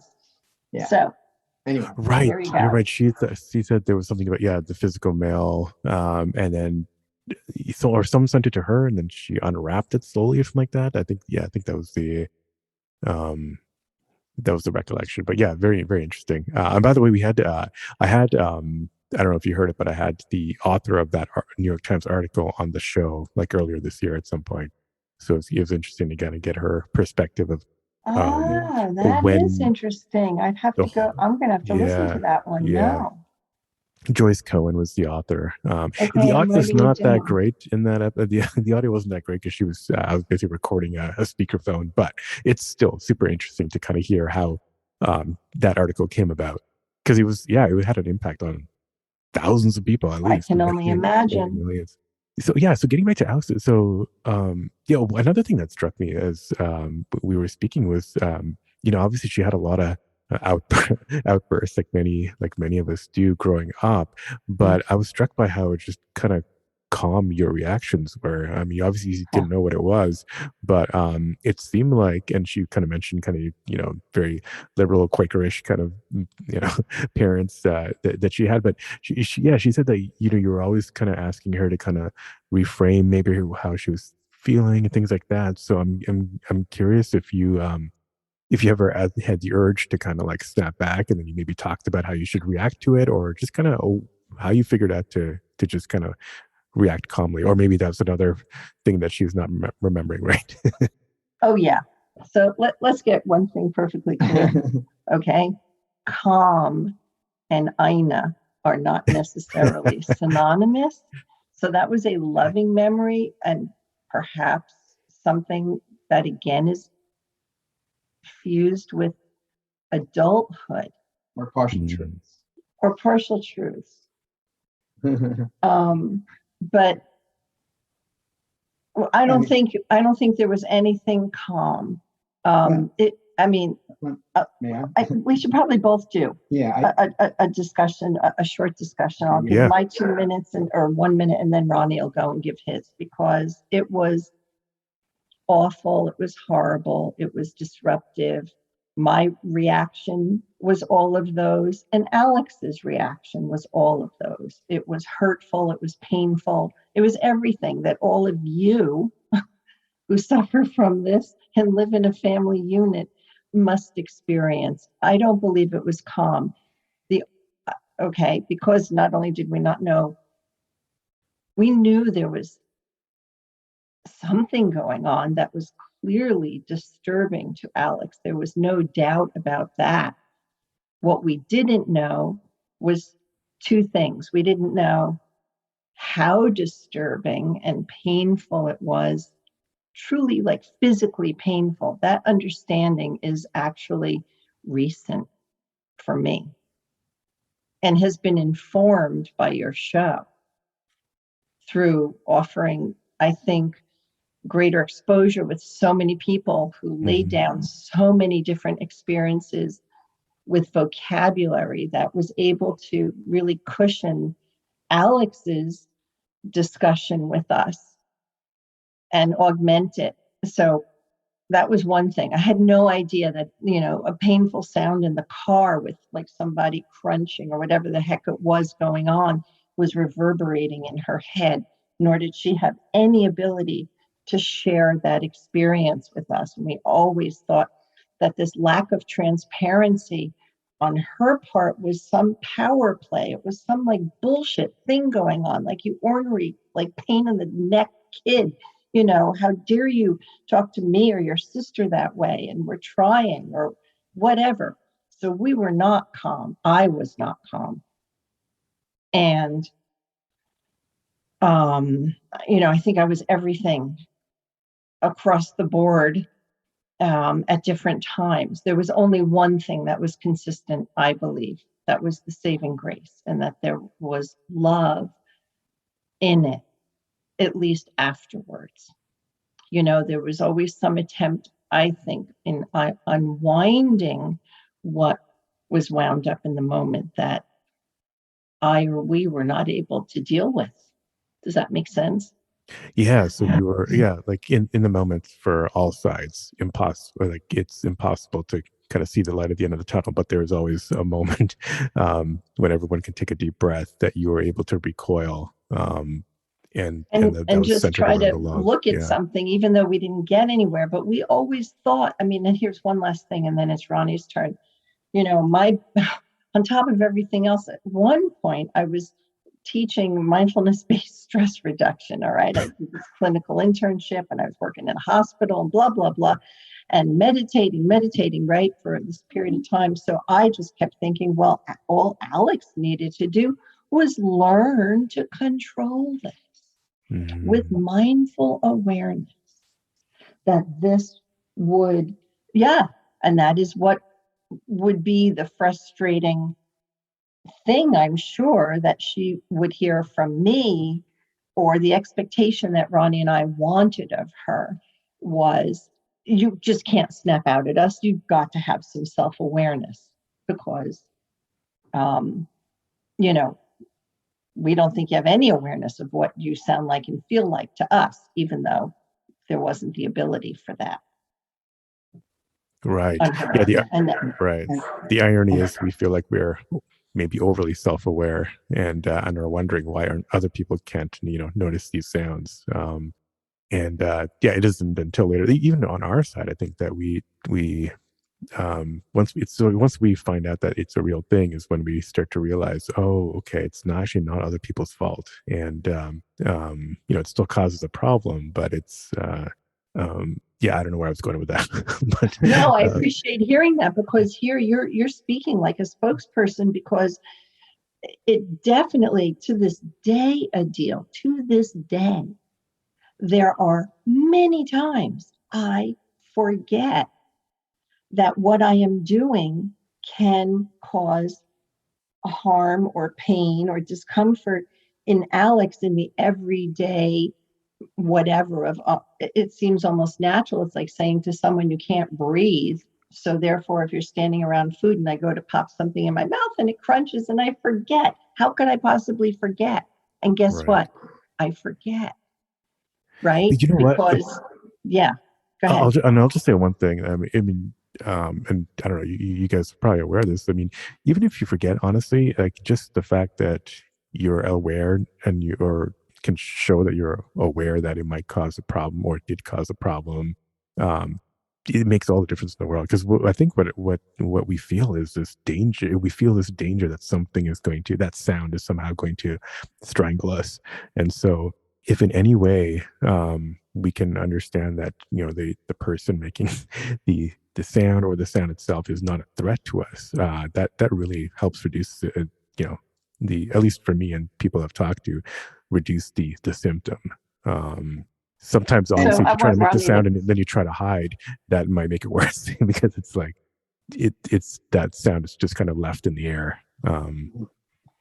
Sorry, Ronnie. Yeah, I'm sorry to interrupt. My remembrances are we would often snap at Alex. When you're a parent, every human is a little bit different, and children are constantly changing. So when you're a parent, whether it's an infant or a teenager or an adult, you're constantly trying to figure out where they are and what their needs are and how to meet them. And at that period of time, we thought, and Alex was, 10, 12, 13, whatever, we thought she was just being an asshole teenager. And so, we would absolutely snap at her. But clearly there were other times where we would try and deal with her and the situation in as helpful and normal way as possible. So for instance, I have many memories of Alex saying, I can't eat dinner with you, I'm going upstairs. And we said, basically we said, if that's what you need to do, it's sad that you have to do that. Again, we had no clue that there was a thing called misophonia. So, it was a combination of, saying to a young teenager or a tween, you can't behave like this, it's inappropriate. And other times trying to understand and, have the family get along without yelling. Yes. Okay. And we bought plastic utensils to help because one of the things that really bothered Alex was metal, hitting plates. The other thing that you brought up is that, people with misophonia don't realize, or certainly when they're young, other people aren't hearing the world in the same and reacting to it in the same way. And it's sort of like, being colorblind, or I see grays and greens slightly differently. And how are you supposed to know how another person perceives the world unless and until something becomes so evidently different that you go, aha, we are dealing with the world differently. And there's no reason to try and explain how you're perceiving the world to somebody if you don't know there's a difference in the first place. Right. That's a great point. Yeah, that's a great point. And it's and I often wonder what it must be like. I mean, I'm sure I was a kid with misophonia at one point, but it's just fascinating to think about what kids are thinking as they're going through these incidents. And it's frightening. It's almost kind of frightening to think about, especially if the parents aren't necessarily understanding. It could be quite a difficult situation, as it is for a lot of people. Mhm. It was for us. Yeah. Yeah, And we didn't understand. We recognized, but we didn't know what we were recognizing.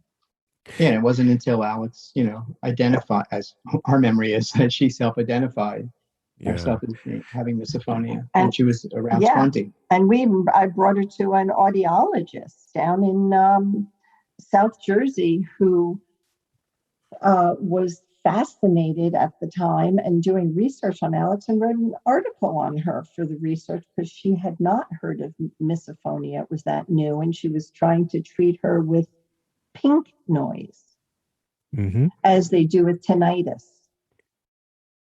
But whatever, that's like a side thing. Yeah, no, that's super interesting. Yeah, I mean that raises another point. It's just like we, sometimes we try to go to see a doctor or a therapist, and it's usually a crapshoot as to whether they even have heard about it. And then either way, you never know how they're gonna treat it or react to it. So at least this one took some interest. Adil, I have an amendment to make because Alex is here. She's sitting Hi, Adele. next to I'm just not Oh. talking. I'm being very good. Being good, but guess what? Alex's memory is amending this, and I'm accepting it because, just FYI, she's saying that all changes and accommodations, that includes the plastic utensils, occurred after the article. Okay. After the article, whomever it was who brought it to whomever's attention, but after that article, which clearly is saying this is a condition, this is a disorder, that brought so much more awareness, empathy, compassion, and understanding that's when we started to make the changes that Alex just wanted to amend. Gotcha. So that's worthwhile. Okay. Amendment accepted and ratified. Yeah.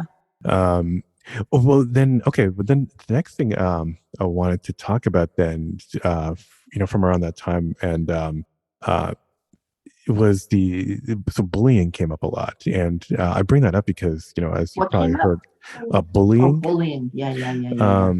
And I bring that up because as I've talked to more and more people, and I've talked to now some local therapists who are interested in understanding what's called small t trauma, like various types of trauma at a young age. I'm just curious if you feel like maybe there was any kind of link between what Alex was experiencing with bullying and some of the sensitivities that she, the misophonia basically. Because a lot of people I've talked to, they've had, I mean, maybe not in your case, but they've had maybe a parent who had anger issues, or they're dealing with a death in the family around the time that their misophonia symptoms occurred. I'm just curious if any of you have thought about maybe this, the bullying experiences maybe had caused something, because a lot of people tend to go inwards, and maybe there was some unresolved trauma that could have triggered misophonia. So I'm going to answer this one, and Ronnie can amend and also answer anything. But I'm going to share something that I got permission from Alex to share. Okay. So I have a theory, and I would love your neuroscientist who I listen to. By the way, we're going to support that group, the research, to look into this, because I absolutely believe, and I've heard several of your interviewees discuss trauma. I absolutely believe trauma is indeed part of it. And you're not going to believe this, but here we go. I believe, this is my working theory, I believe that Alex had a beautiful, natural childbirth, was super healthy, yada, yada, and was breastfed until she was 22 months old, upon which I abruptly weaned her, which in retrospect, I didn't need to do I was taking an antihistamine, but in any case, And a doctor led. one doctor told me to stop nursing, and the pediatrician who I called 24 hours later said, "Are you kidding? Just drink more water." Nevertheless, I was so exhausted from nursing and life because Alex was an intense baby. All right. So she was hardwired that way.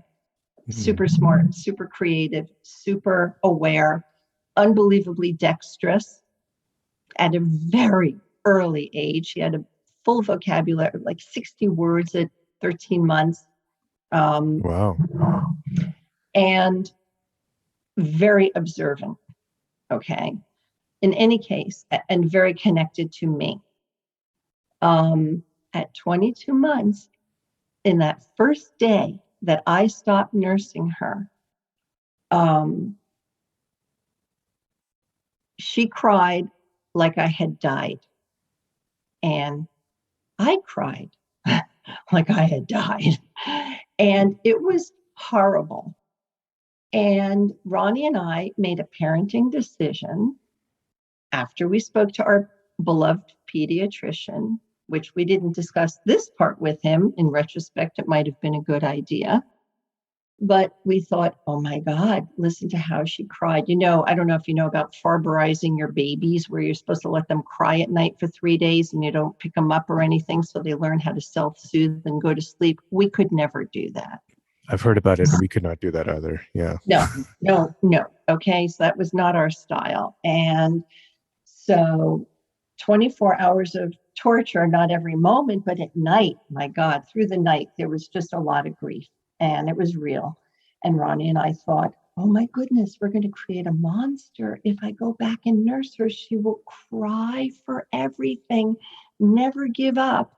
And then she'll know that that kind of wretched crying, she'll be able to get anything in life. It was just such a decision that we made, thinking we were making a good decision to not go back. And so clearly she understood a certain amount. And I kept saying, Mommy's sick. I'm taking medicine. I love you. I'd hold her. I mean, I was doing everything but allowing her to nurse at night. Okay. A deal. I believe that set off trauma in her nervous system. And it was the first layer of trauma that blew out her nervous system. This is my theory. I have nothing but anecdotal evidence to support it, but I believe it as strongly as I know the sun rises in the east and sets in the west. No, I mean, this is not. Yeah, you're not unique. I've actually, I mean, I was talking about somebody who specializes in unresolved trauma. She has misophonia too, and this is a strong interest of hers, is connecting misophonia to unresolved trauma. And she said, it could be unresolved trauma could come from childbirth, the actual, the birthing event, and things like weaning. I mean, that's definitely could be a traumatic experience. So, yep. I think you might definitely be onto something here. And so you too, and so for everyone who suffers from misophonia, and that was just like the first layer. She was also super hypersensitive. I mean, which in retrospect, I think gets treated differently. 20 years later, there's so much more information about desensitizing, swaddling. I mean, Alex, couldn't stand the wind in her face or up her sleeves in cold weather, or had to have the sock over the toes, right, Ronnie? Like so perfectly aligned, or else it would drive her nuts. These were just little things. Little big things that, you couldn't go sleigh riding with other kids because the wind would bother her, and it was real. And we always just thought, oh my God, like what, like this is too much, but, so that started it as far as I'm concerned. And then the bullying was yet all the other layers that were laid down on an already hyper, sensitive, traumatized nervous system that, of course, I never connected so much until so much later in terms of misophonia, and even that incident of weaning her as being the absolute beginning. you know. And that bullying began in preschool Ugh. when there was a kid who would, I don't think Terrorize her. terrorize her and tell, Terrorize if you her. ever tell your parents, I'm going to kill you. Yeah. kind of thing. Yeah, Oh and my she did. God. And oh my God, it was awful. And I even think we handled that incorrectly. Ultimately, not hard-lined enough. The school helped the victim Iser and not the victim. Mm. And so there were multiple things of bullying that went on in her life, ones that we weren't aware of either. Or she would tell us about things and we just thought it was, blown out of Normal kids proportion being or kids. Oh, okay. misperception. Yeah. Yeah, like that happens so many times. And I don't know, Yeah. No, know. no, this is interesting to get this background. I mean, a bad memory, as I'm sure you have, everyone has horrible memories in their life. And I've even tried to verify my own, like with my mother, and she doesn't remember them at all. It's like, what are you talking about? Right, So here's Alex maybe sharing a memory of bullying and being singled out for any number of reasons. And she was. Yeah. Did And you, speaking of other ahead. family members, I don't mean to, and we can come back to this later, but I don't want to forget asking about like other family members, whether it's the siblings or, you probably haven't said more into maybe extended family. Like, have you noticed any other, because some people think that there's maybe some Genetic.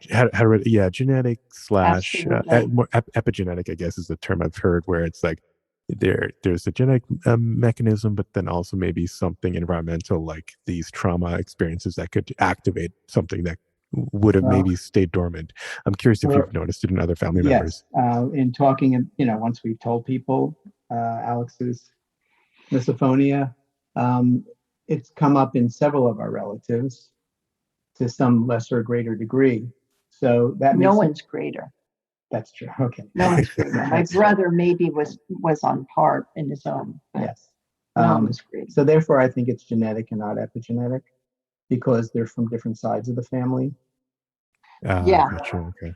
I mean, there were hearing sensitivities on both sides of the family. My brother had to sleep with cotton in his ears all the time. Ronnie's sister and nephew. Yeah, her son. Sensitive to hearing things. I don't know that anyone had it around the bell curve of food, but they definitely had hyper hearing sensitivity, not nearly as egregious. Gotcha. Okay. Interesting. And that nephew is probably around the same age. Is he like a cousin of 10 years older than Alex? 10 years older. Okay. I'm curious. So do you guys, is this come up in family conversations and stuff pretty regularly? Or which stuff? Oh, just the misophonia across, the nephew. Once in a while. Once in a while, yeah. No, but as a side note, as a result of your podcast and the transformative awareness and gift of your podcast and how it's helped us, I think, most currently in life. I've mentioned it to several friends and have found out that adults my age now are saying, I have misophonia. Yeah, it's not just right. It's not just the new one autism. generation. Well, I might cut this out, but in case it offends anybody, but yeah, I'm hoping we get the same marketing people behind autism, because that is like, everyone knows about that. Everyone actually takes it seriously, but we're still kind of the ugly duckling of the mental health world. So I hope one day we kind of get that level of awareness. So I like to think of it not as the ugly duckling, but as the new duckling that everyone has to become aware a better of. way. And that is what the education is, which is, again, I just think your service is amazing. Oh, thank you. Yeah, no, that's community that's a compliment. And support. It's like this support group. Well, it's not just support group. I mean, it's because you can find people on social media, but I think diving deep into some of these memories, whether you remember them exactly or not, I think is, people listening, people listening tell me that, they heard something and they're like, I literally just had that conversation yesterday or 20 years ago, it's verbatim.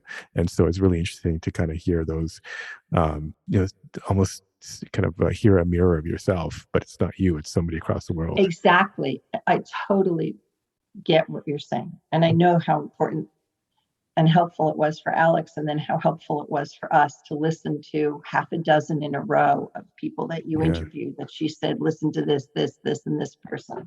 Yeah, just hearing the different vocabulary describing how they react to sounds. I mean, everybody was individual, and yet everything is unified under this umbrella of similarity. And it is really helpful.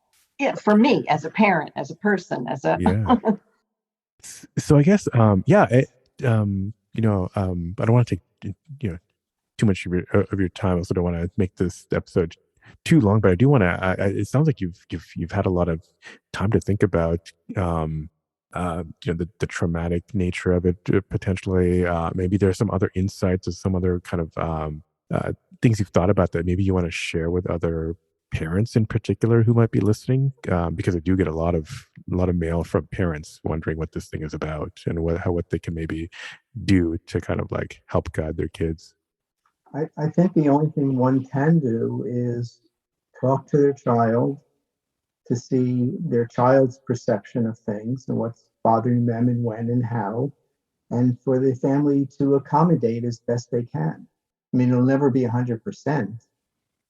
But how could you not want, no matter what the child condition needs are, why would one not want to help them to whatever extent is possible? Right. That's the interesting thing. I don't mean to cut off if I was going to say anything, but the interesting thing is I'm a parent too. And so we do that for pretty much everything else. And it just seems like misophonia comes up as one of those things that gets dismissed as, it's like, of course, everyone doesn't like the sound of nails on a chalkboard kind of thing. Yep. We don't, for some reason, and maybe this is going to change, but we don't put this in the same category as all these other things that we're used to, trying to accommodate our children with. So I'm hoping, that's, I like what you said, Ronnie, in terms of advice for parents to kind of like just take it seriously and want to try to accommodate and listen to what your kids are saying. And not just parents, but all people to all people. But here's the thing, that is the part that is about education, understanding, and also the help is so age dependent. If Alex were 11 or 13 and we were first hearing you, it would be totally different than her being 30-something-year-old now in the world. I don't know what it's like for or what it was like for Alex in a lunchroom and what in the world she had to put up with. I mean, I know for a fact that years ago, this is post-college, Alex is here, you can correct this, but one time Alex told us that at the time she felt it took about 90% of her resource to be in the world with misophonia, and that she had 10% of her own resource to apply to the rest of her life. Do you remember saying that? Okay, so she's in agreement. Yeah. I thought that was during her college years. And that's an adult. And that is mind-boggling. That is just day to day or during a trigger. Was she describing? No, this is day to day. Just living, out in public. Yes, out in public. I'm probably less now because I'm not around as many people now, and the people that I'm around more frequently are my parents. Well, with the pandemic here and everything, it's not like I'm going out and doing a bunch of stuff, but right. So at least the accommodations are being made so my resources don't have to be as on guard all the time. But yes, when I am out in public and there is a potential for something, I am on high alert, and it's exhausting. And which I'm sure you can understand. I totally agree, and that's why I've worked from home Yeah. for long before the long before Right. the And pandemic. and clearly that pattern of being self-employed is something that, I've heard as the pattern. But to answer your question, for parents who are listening, depending on what the age of their child is, if they have a teenager in school, I mean, now, with the backing and the science of how real this is, quote, I say real in terms of it being validated by science, okay?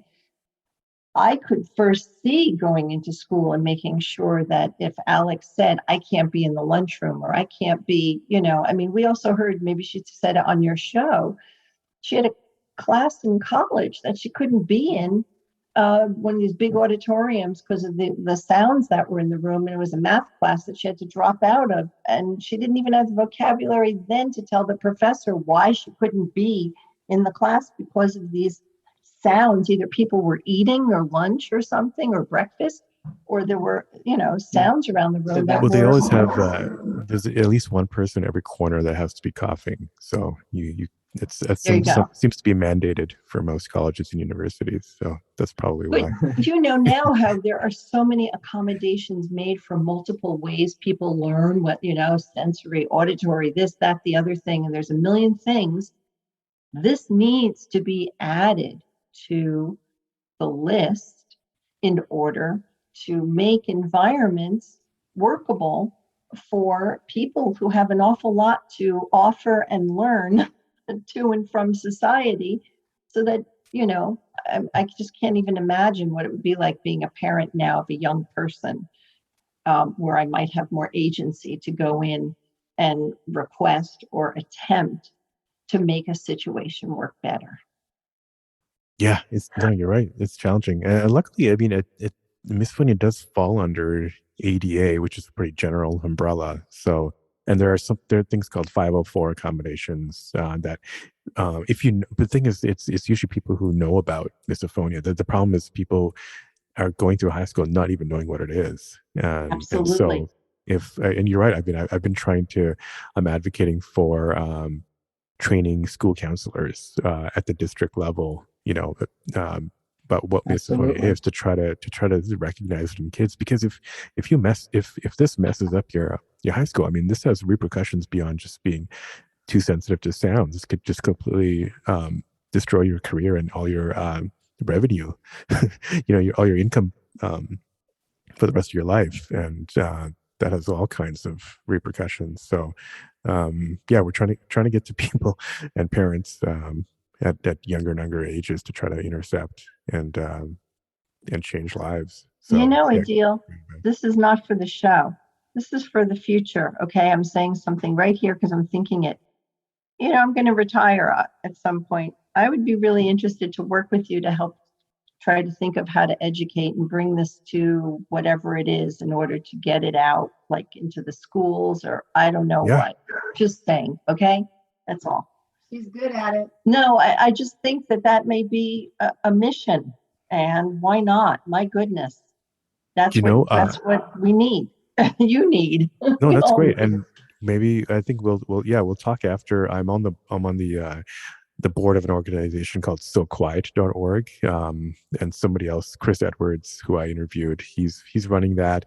Dr. Zach Rosenthal, who was on the podcast, he's on the board too. And one of the missions is training HR departments and school boards and whatnot, anybody to kind of learn more about it. And he's done some seminars at the local public libraries, and that's another avenue where I think they're receptive to providing a space for people to talk about misophonia and do some training. So it might be interesting to kind of maybe get your involvement, your ideas, and maybe have you participate in that in your part of the world. So yeah, definitely we should talk about that. Okay. Cool. Well, I guess, yeah, I mean, we're, to kind of wind up those kind of great advice. Anything else you kind of want to share with folks about your experiences? I just wish we had known more. I wish misophonia had been identified earlier. Yeah. So we wouldn't have had to go through as much crap as Alex as we've had to. And it would be great if in parenting classes, absolutely, people could be notified. Pediatricians need to know. Yeah. I mean, this is like the kind of stuff, that's what I mean. This needs to be a public service. Yeah. You know, it could be too late by the time you get to school. Absolutely. In order, period. In every venue that one educates on something that is new and is bolstered by the efficacy of, the science, which everyone, the neuroscience, of course, makes it so real. And I don't know what else to say other than you can't imagine how profound it was for me and Ronnie, cry just talking about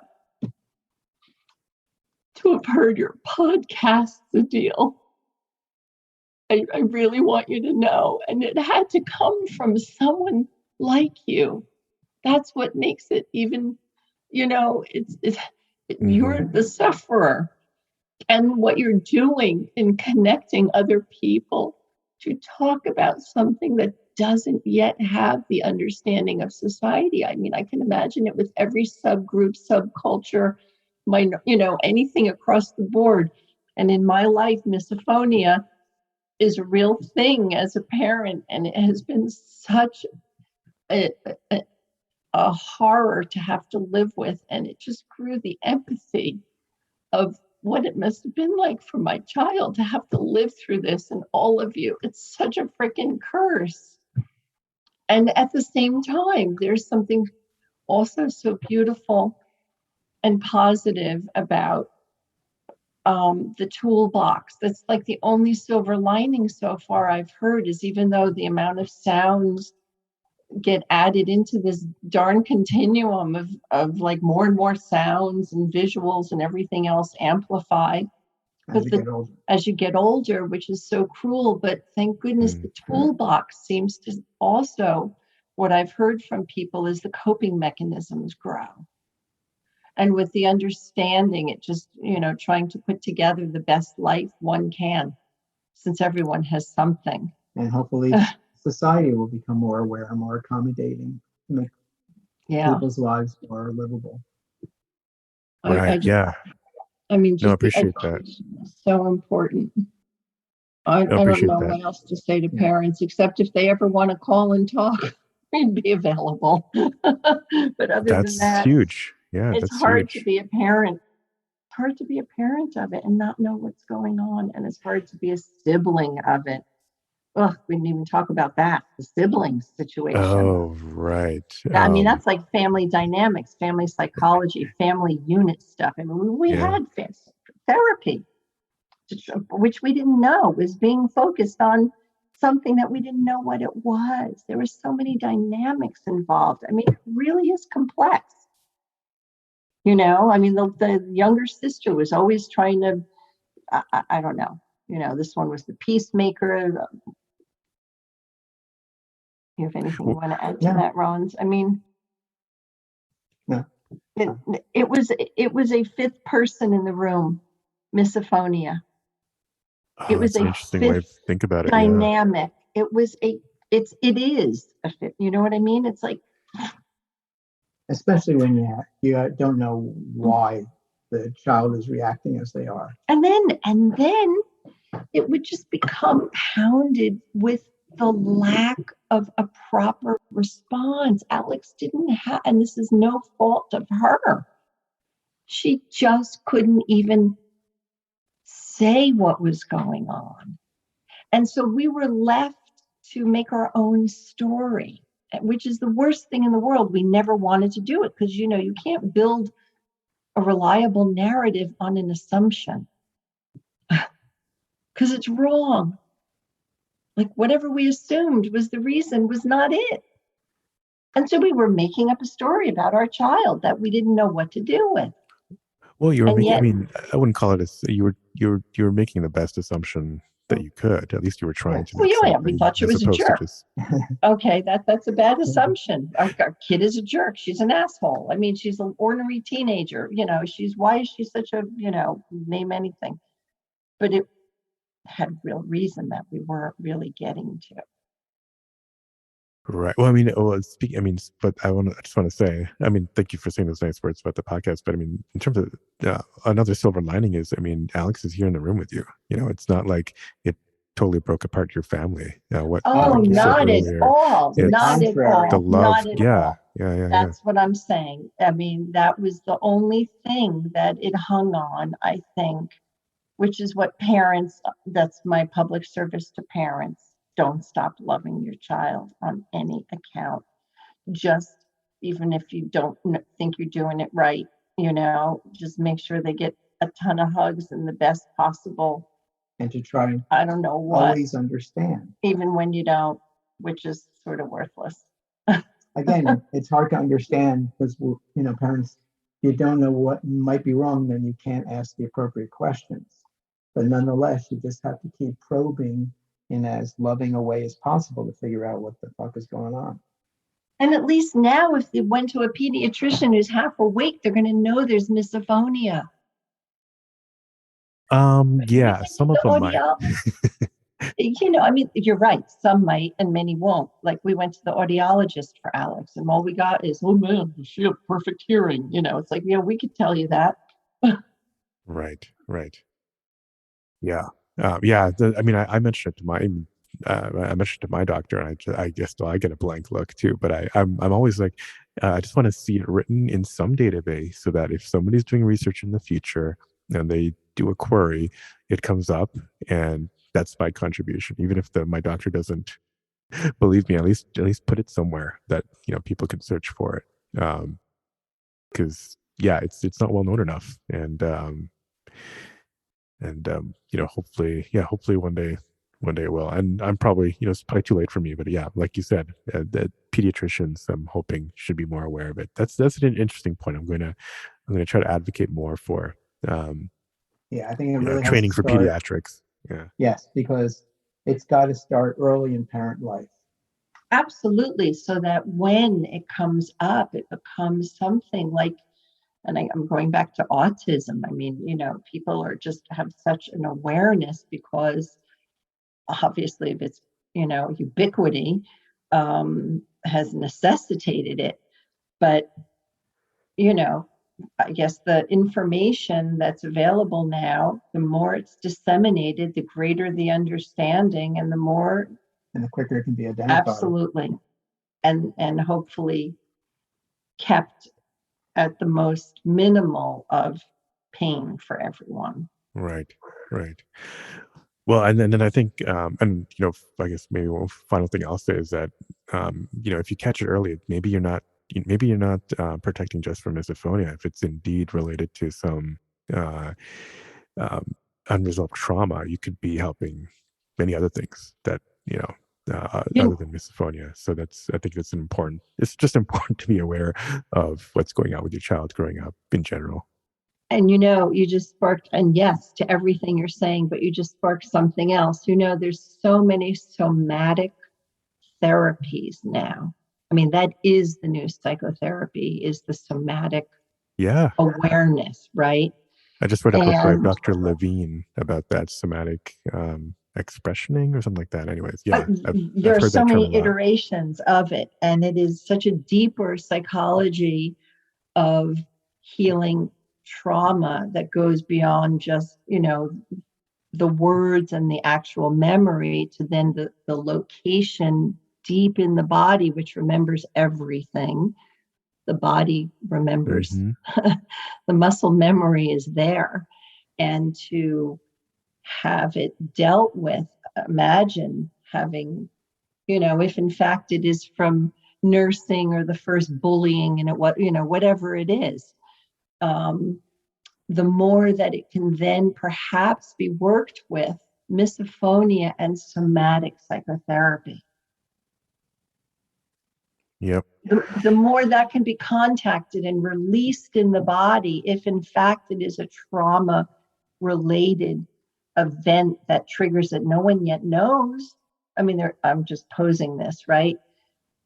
You know that it's neurological and hardwired, but you don't know, like trauma and PTSD, there are things that at least help catch the trigger before it blossoms into a full-blown loaded gun. You know, even if it's 1 out of 10 times, that's 10% less. Right.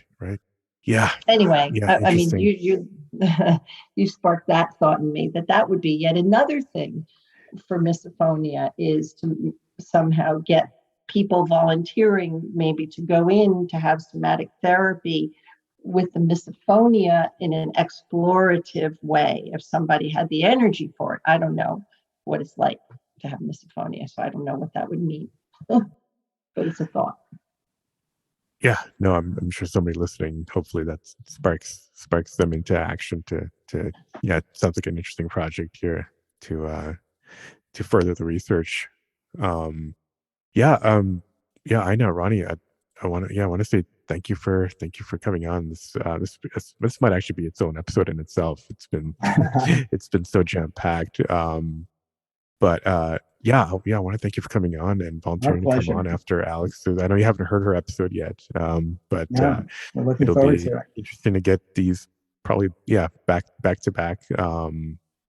But thank you for wanting to come on and share your experiences. I haven't really had many parents come on very often, so this is it's been super interesting, and thanks for all your insight. Thank you, Alexandra, Ina, and Ron. What a treat to be able to speak to all of you. And I know this is going to help a lot of people. If you liked listening to this episode, don't forget to leave a quick review or rating. Just hit the 5 stars wherever you listen to this podcast. Email hello@misophoniapodcast.com or go to the website misophoniapodcast.com. It's even easier to send a message through Instagram or Facebook at Misophonia Podcast. Support the show by visiting the Patreon at patreon.com/misophoniapodcast. Theme music, as always, is by Moby, and until next week, wishing you peace and quiet.